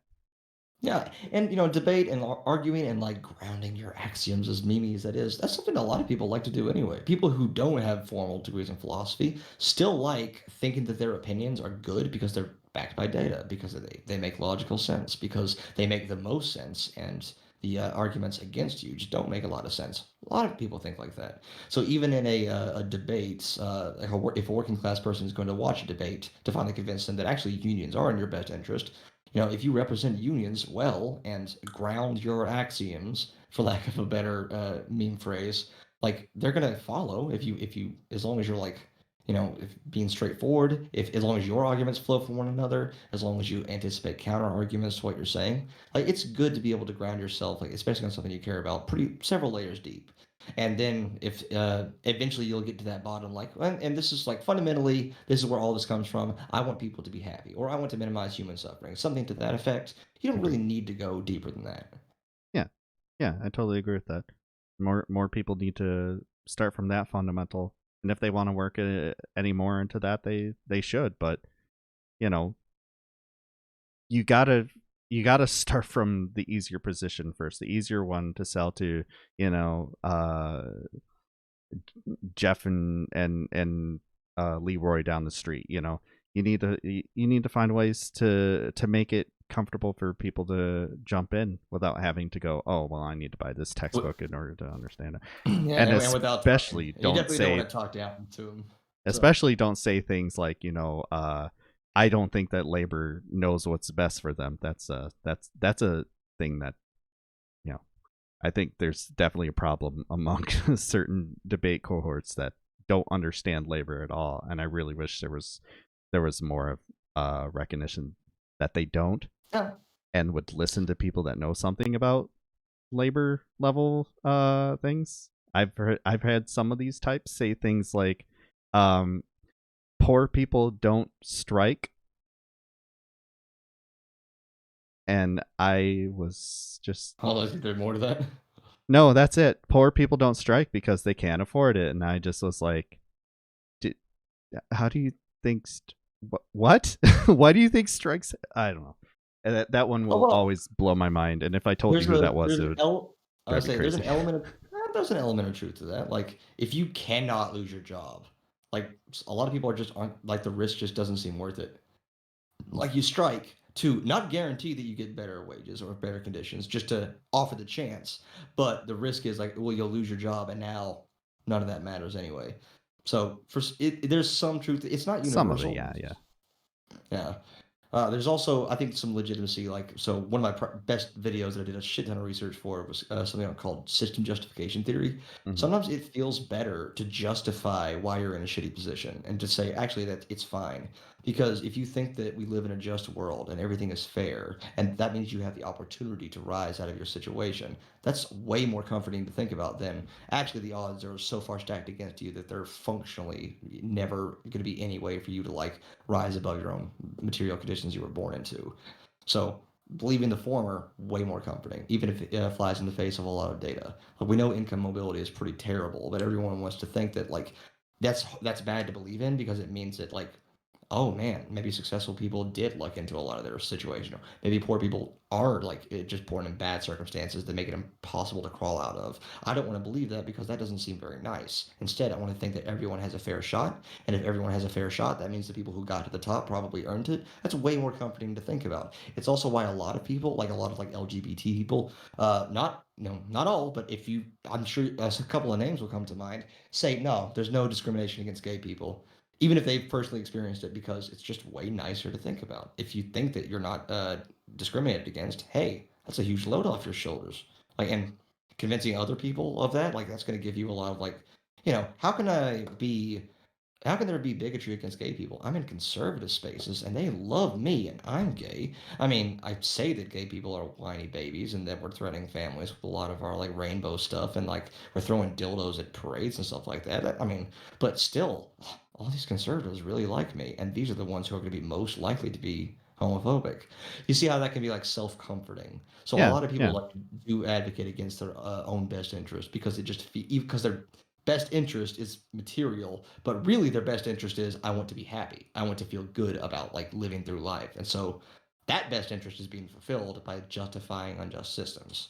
Oh So yeah, yeah. there's But yeah. both sides that literally describe my view of a lot of how the people in the city of Flint view things. I often bring up like this example of Flint didn't shut the city down and go march on the Capitol when our water got ruined. What's it going to take? Because there are a lot of people, it's both sides of it. Oh, I can work my way out of this, and then the other side that I hear honestly more of is, there's no really point in saying anything. Rich people are just going to get richer. We're going to get poorer. It is what it is. We're never going to get out of it. And we've been here so long. We're just, nothing we do is going to change anything. So both It's sides of almost that. like a catch. It's almost like a catch 22. Like, oh, like Yeah. if you convince someone that the system is unjust and rigged against poor people, that would be what motivates them to protest against it. But if you make them believe it, that means there's no point in protesting because the system is rigged against them. Yeah. So But it's that, like this weird catch 22 that you have to find some way to, and that's messaging that you got to grapple with. yeah, Why? What are the 100%. contradictions there, and how can I phrase that better in a way that doesn't that stays consistent? Like if I believe one thing, how is that going to not be mutually exclusive to the other thing happening? But I mean, on the topic of like striking, this is all on the margins talks. Which, like, yes, you are partially true. Um, my dad only the last strike that my dad was a part of, because I was on the picket line as a kid too. I've had to give up my allowance to during a strike. He didn't fully agree with the reasons behind this strike at the time, and he didn't think that they were going to get a better contract, but he still showed up on the picket line. He thought that it was going to hurt us financially, which it did. So that thing does exist, but largely just flat out saying that, poor people don't strike, that it's only, I forgot there was an added part where this person also said that only privileged people strike. Like, to believe that is just to completely write off the entire history of union organization and to do no research at all to look into it, and just to blanket statement this thing based off of a thing you heard from maybe a streamer that you look up to, rather than, proving what you're saying. And that sort of focus has always bothered me, that there's some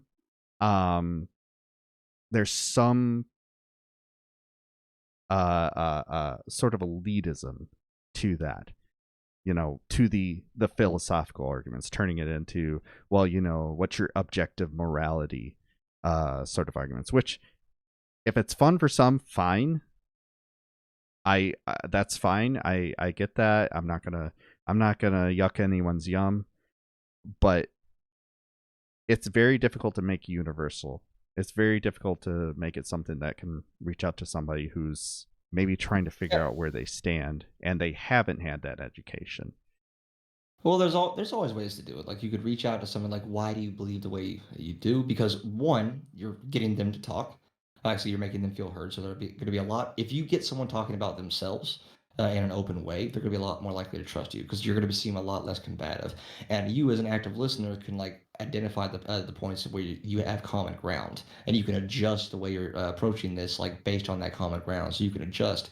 This could be interpreted as being like Weasley and manipulative, but I think it's just a part of like convincing somebody.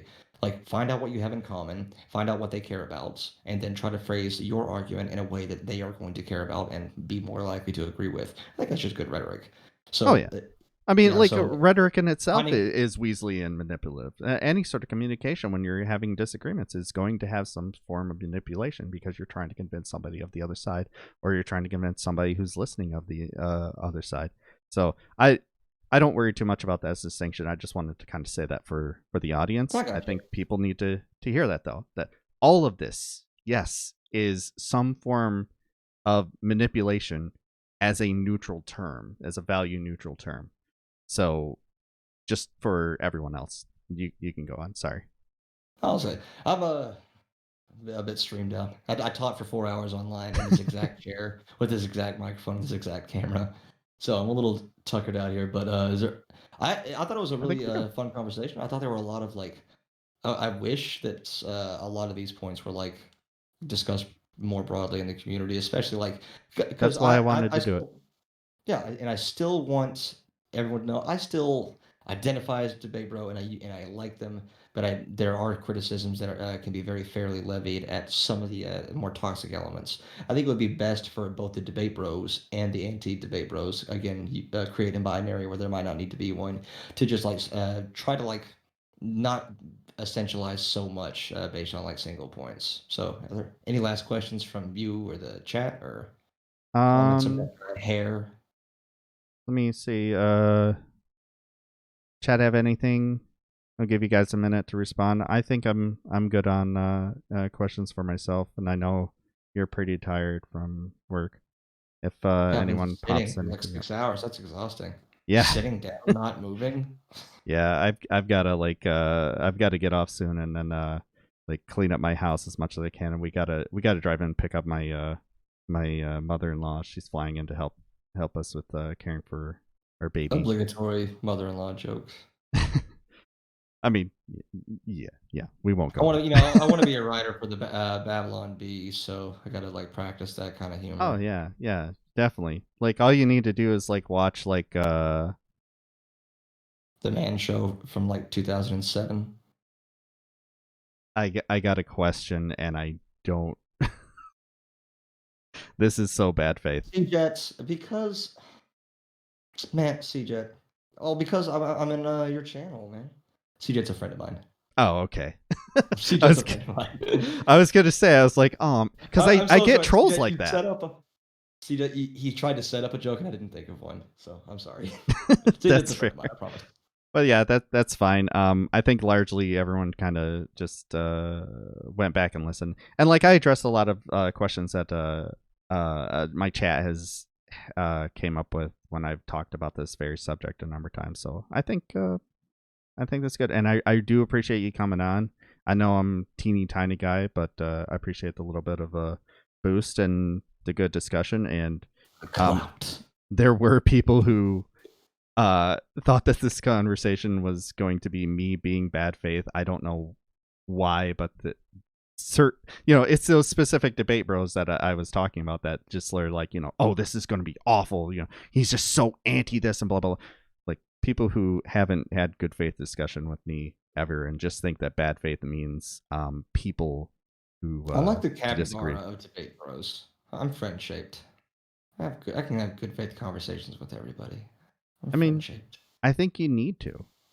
I honestly think you need to, and I think it makes things a lot easier when you do, rather than just searching for a reason to turn up the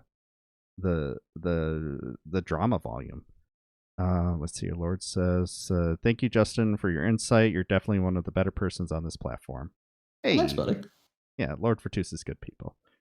All right, well, I really do appreciate you coming on, man. This was a great talk, and I think we largely agree on just about everything. And I really respect your insight. I think getting this out there and hopefully encouraging people to have these conversations on both the anti-debate bro and debate bro side is And hey, really important.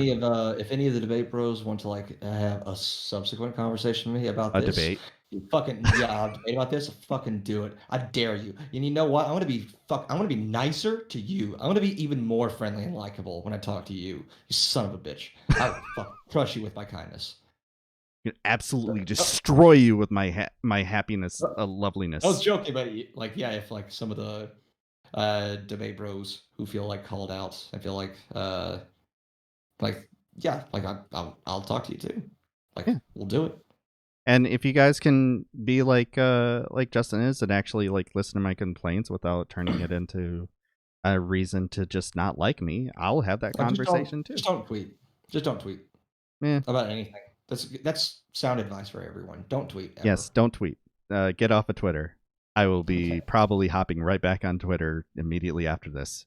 Oh, I have it open right now. Like, don't. I mean, I'm not I can be a hypocrite. That's fine. Do as I say, not as I do. I don't know. Yeah. I'm gonna let you go. All right. Thanks a lot, man. Have a good night. All right, yeah. I'm going to be absolutely honest and say that went exactly how I thought it was going to go. I knew Justin to be someone who could have that type of good faith discussion, and I noticed. I got to call it out. I know that there were some specific eyes on me that expected this to go a certain way because they have a certain opinion on me that's based on their own belief system, not reality. Um, that I saw my numbers go down a little bit when they kind of realized that this wasn't going to be the thing that they thought it was going to be. And honestly, that's what I wanted. I wanted this to be a good discussion about what we can do better on both sides, because I'm not inherently anti-debate. I'm against a very specific form that I don't see as helping anything. That's why I say someone like Jangles does a good job. That's why I say, I'm not a fan of Vosh, but mostly Vosh does a good job of that.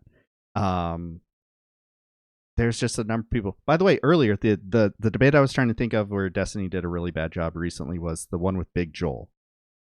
I don't know if the people that were asking me about that are still here, but it was Big Joel, where Big Joel just was. He came off way better than Destiny did, even to where Destiny fans said, "Yeah, no, Big Joel sound better." A lot of Destiny fans, fortunately, not enough, actually thought that Big Joel came off really good in that, and I have to agree. I listened to that debate, and this is one of the few recent Disney debates that I actually listened to. I listened to it all the way through. I enjoyed it. I thought that Joel was very on point. I was already on his side as is, but so call it confirmation bias all you want. But I think there is some proof that he did a good job. Judging by the way a number of DGG reacted to it. So I think that's beneficial. And we need more discussions that are like that, where it's just not, I think Destiny was better in that one as far as like how he usually is with people on the left. But he still did a lot of the same rather shitty things that he does to people on the left. And it's a fundamental disagreement that boils down to not recognizing my big complaint. People are people. People are affected by all this shit. We can't just say that Kyle Rittenhouse had a right to defend himself and that property, you waive your right to value as a human life based on what somebody does or is perceived to do against property. You can't just say that and expect that to have anything but a toxic reaction. If you agree with it, you're looking as people as having a very finite level of value. And if you are on the disagreement side, you can just be like, you can be on the side of, fuck it, property has no value. Which there's an extent that I kind of believe that. It has way less value than a human being. Inherently. You can build another house. Is it going to be difficult? No one argued that it wouldn't be. There's nothing wrong with that. But if you just say that there's no value to it, if I lost my house, I'd be fucked. A house burns down tomorrow, I'm fucked. Absolutely. So having these discussions are important. Branching them out to a number of different topics and bring it back to a fundamental understanding of what best advances causes, what best advances people is necessary, in my view. And yes, don't vape. Although I have just acquired a weed pen. Don't vape, smoke weed. Anyways, I don't fucking know. All right, I know things were a little busy for him. I did want to talk about this. I know we were both trying to get some points out in the limited amount of time that we had. But I'll read this de-radicalizing section again. By the way, Red Queen, I did see your comments. We've all been there telling someone that's not communism when we could easily just explain what a vanguard state is. Yeah. And I mean, I would be able to do that because I am not a communist, but I can describe what my society, what my favorite society would look like. And I can also admit that it's utopian and I don't think it's going to happen in my lifetime, but it's something that I want to fight to move towards. If you can do both of these things, you can say that's not that, and then you can immediately follow it up with, this is what it is. Do you disagree with this? And unfortunately, most of the time what you're going to get from the type of people who would make such statements of, Bill Gates is communist is they're just going to move on to the next really bad take that's not based in reality. And that's unfortunate. But you still got to do it. You still got to try, because there's always someone else who wants to come in and troll. And maybe they hear that and maybe they go, oh shit, I'm not going to get what I want from this.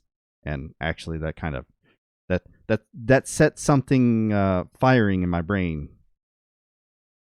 Like, I need to think about this more. Guess I don't really understand what the point is. What do you mean? About what specifically? Hang on a second. My dog apparently locked herself in the baby's room.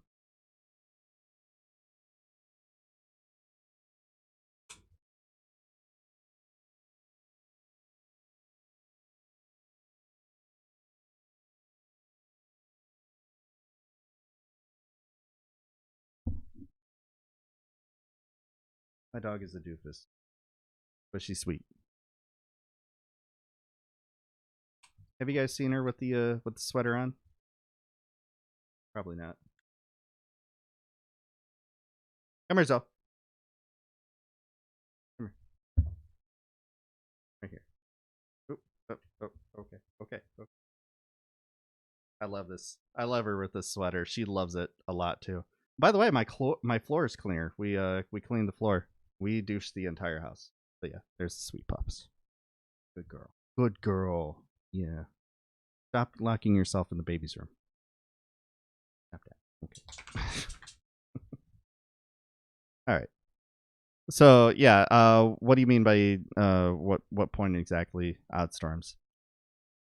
He has a point. People have feel for the risk, and at least some are going to be less likely to strike it. They're too close to the edge. Yeah. I do really appreciate all the people who came by. I appreciate all the YouTube subscriptions. My YouTube is very neglected, and more YouTube subs give me a reason to do more upkeep on it. In fact, I'm going to clip this out. I'm going to be clipping out the other day when I had that day. I'm going to be labeling as the day of terrible takes, because holy shit, my chat was very weird that day. That last stream was. Whoa. Yikes. I don't even know where to stand on any of that. That was something. That was something. What the point of talking to right-wing lunatics is really just seems like a waste of time. Well, honestly, trying to think of a good way to vocalize this. There is utility not in convincing the person you're talking to, but especially if you're doing it on stream, hopefully convincing someone who's watching. That's why I give so much time to some of the right-wing idiots that come into my chat. Is, like I said earlier, there's probably a troll waiting in the wings, and maybe to the person you're talking to, they're whole cloth against everything you're saying, and they're just not having it. You're not going to convince them. But if there's someone who's like, I'm going to get this SJW liberal bullshit fucker, motherfucker, and then they hear, not only just an answer to the thing that they said, but in a way that actually reaches out to them, and they have to go, huh. Like, that's it. Maybe a minor thing, but even a nudge in a direction is still a some sort of movement. There is some value there in that. That said, I will read again. And I mean, largely, it's proven to be right. There are people who, even with someone like Destiny, who we're not cool towards in this chat by any means, like, has had a history that I have to acknowledge of some de-radicalization. The value of that, TBD. I think there's a culture in there that that he perpetuates that makes things a little bit more toxic, and without giving them any sort of set destination on where to go, can lead them to honestly worse conclusions. Whether it's some form of extreme centrism, where you're basically just like, whole hog on capitalism, but at least you like gay people and black people to an extent. Like, that can be dangerous. Or, saying, well, I was authoritarian right wing before, now I'm authoritarian left wing, and now I'm a Nazbol. Like, that's a bad destination to end up if you're not giving people any sort of destination to work towards or to aim towards. Look, that's why I'm willing to call right wingers out for being authoritarian and say you need to not be authoritarian. That's why I do that. They'll never acknowledge it themselves, but when somebody's sitting on the edge and they're like, hey, wait a minute, why do we care so much about how women take care of their bodies, what happens to them? Why do we care so much about where people can and cannot go based on imaginary lines? Why do we care so much about that? And how does that make us more free? You plant that little seed in there. That's helpful. That's helpful. That's why I try to give people some sort of destination to land on. I'm not an ANCOM. I'm not an ASBOL. I'm not authoritarian left, or fully libertarian left. And there's an extent that being that, you still are giving people a destination. But I'm not going to sit there and say both sides are equally as toxic with the exact same goals in mind. I don't say that because I know it's not fucking true. So how many times have you guys heard me say, the end goal of the left is, in recent era, is for you to get healthcare and schooling and better opportunities out of your life, better chances at opportunities out of your life, better living standards. But the goal of the right in the short term is an ethno state. And they're a lot closer to their goal than we are ours. Like, I've said that a number of times. I'm saying it again for the people who haven't been here before. Like, that needs to be some sort of recognition. And that doesn't need to be some fucking thing where you get discouraged. That should encourage you. Like, we need to be, just because something is hard doesn't mean it's not worth doing. Shit, most things in life are fucking hard. Most things, honestly. I've had a hard life. Shit. I ain't giving up. I've gotten close. But I'm not giving up. And if we give up on people because they disagree with us now, then why are we doing this? Why are we saying that we care about people? What goal are we working towards?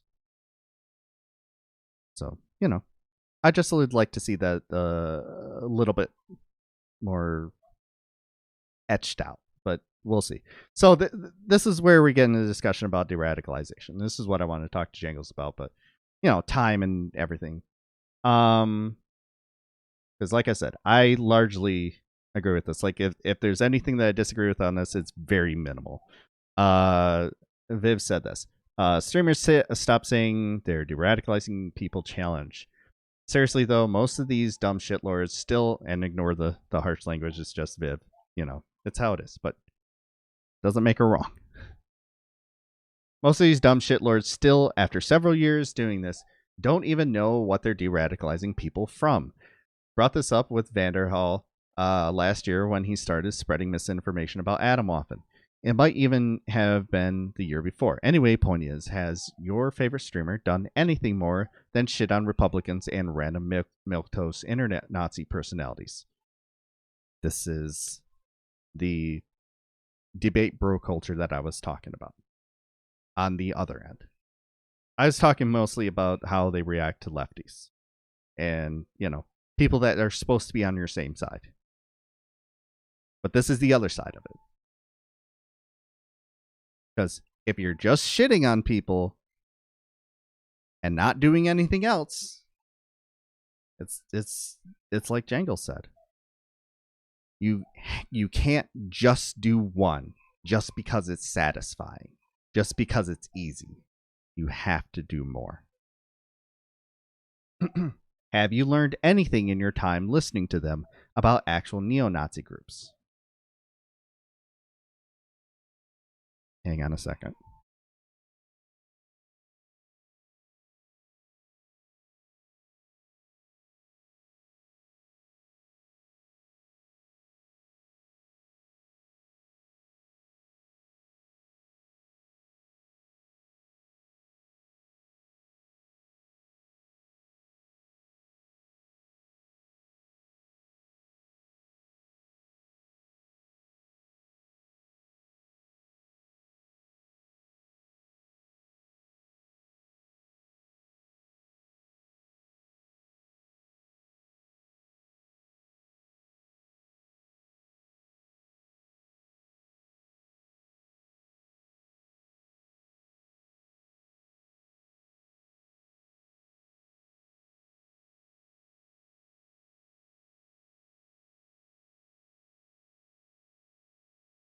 Sorry about that. So Viv is saying what exactly? What is a waste of time to only cut down Nazis? Well, she explains it better as you go on. Do you know anything about how they recruit? Does your streamer stan? Do you know where they can congregate? Do you know about the relationships and ideological conflicts in the National Socialist community? Do you know anything about what your favorite streamer is supposedly deratting people from? If the answer is no, then you're not listening to someone who deradicalizes you with people. You're listening to an entertainer doing the same shit the skeptics and atheists did before moving to anti-SJW tube. Hi, Travis. Welcome. Picking low-hanging fruit to dunk on for likes, clicks, and donos. There's nothing wrong with addressing far-right propaganda. It's important to do, and if they can make a living from it, then why not? But it isn't de-radicalization. Your stan doesn't know the first fucking thing about Nazis, and as for their dumbfuck revolutionary rhetoric, plenty of accelerationist neo-Nazis out there who know far better than them what it takes to destabilize a nation and overthrow its government. Your stan is LARPing. P.S. Talking about overthrowing the government is, as a leftist in America, is cringe and stupid anyway. Violent revolution is a self-destructive fantasy that would not succeed even were it moral. Most of America would oppose you, and your revolution would be co-opted by fascists. Yeah, Mix Vivian Wolf. She's great people. Which, again, I replied, most also don't give them any foundation to radicalize to. This is what I was just talking about. It's why I think that there should be a debate tag on Twitch rather than calling it politics. If you're not covering policy, news, and educating along the way, your stance on all of this, you're not doing politics. You're doing drama about politics. Like you said, you're an entertainer. A lot of times, it just makes these people just as vitriolic, but with the faint existence of wokeness and allyship. Yes, 100%. Outstorms. Like, that is key. I gotta change my white balance because it's getting darker. There we go. Need a new green screen. By the way, while I got you guys here, let's chill before I gotta go. I got about 20 minutes left. So I erased the goal for the green screen. Pretty far left, I am a democratic socialist. Yes. I erased the goal for the green screen because unfortunately that what was donated last stream had to go towards the electric bill, which I very much appreciated the people for donating. I really wish that it could have gone towards the green screen, but life found a way to take that money from me, as it does. But I really appreciate all that support. I also restarted the weekly sub goal because, of course, it's a new week, new sub goal. So we'll be working back towards this. I changed it to $200 after doing a little bit more research on the green screens that I want and need to have for the room that I have. So, like hardcore trans, commie, Antifa, and all that. I mean, I'm Antifa. I definitely am anti-fascist, and I do think trans people are fucking awesome. Like, I'm not a communist though. Just because I'm just not. I don't agree with that ideology enough to be a communist. I don't hate communists. I think some of the things they talk about are very good points. But yeah. So yeah, I redid everything there, and just so you know, so if you'd like to donate to the stream, all that is now officially, now that we kind of got some money stuff taken care of, and we're about to get our tax return, and we're hopefully going to get her benefits finally, and finally get, you know, back to being consistent. I can now attribute all this money towards the stream, which is necessary and is going to happen. I apologize for all the live stuff. I'm probably still going to try and take some money out of what we get from all this stuff to try and get a green screen. And then we'll move on to the next goal, which I'll come up with next. We got our sound started. Soundproofing I already own.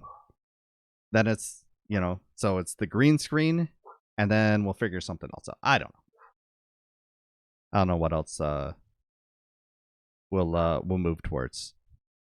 But please support the stream. I think I provide good content. If you have any critiques of my content, please let me know. I will do my best to address them without giving up any of my principles.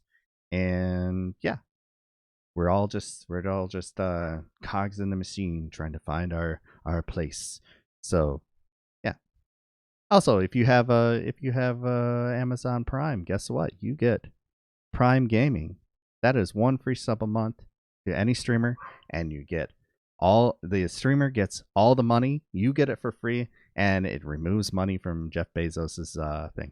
I really need to make things for that because I don't. Yeah, I don't have anything for those. Fuck. Oddstorms, if you're here and you want to do that, that'd be amazing. Yeah, just subscribe. And I have a YouTube channel. A bunch of people joined that. Let me just put the thing here. This is my YouTube channel, my Twitter, my Discord. Join all those. We'll try to be more active. I'm mostly active on Twitter, and I'll try to be more active on YouTube. And Discord is just if you interact in there, I'll interact with you to the best of my ability. Yeah, we're good. That's the shill.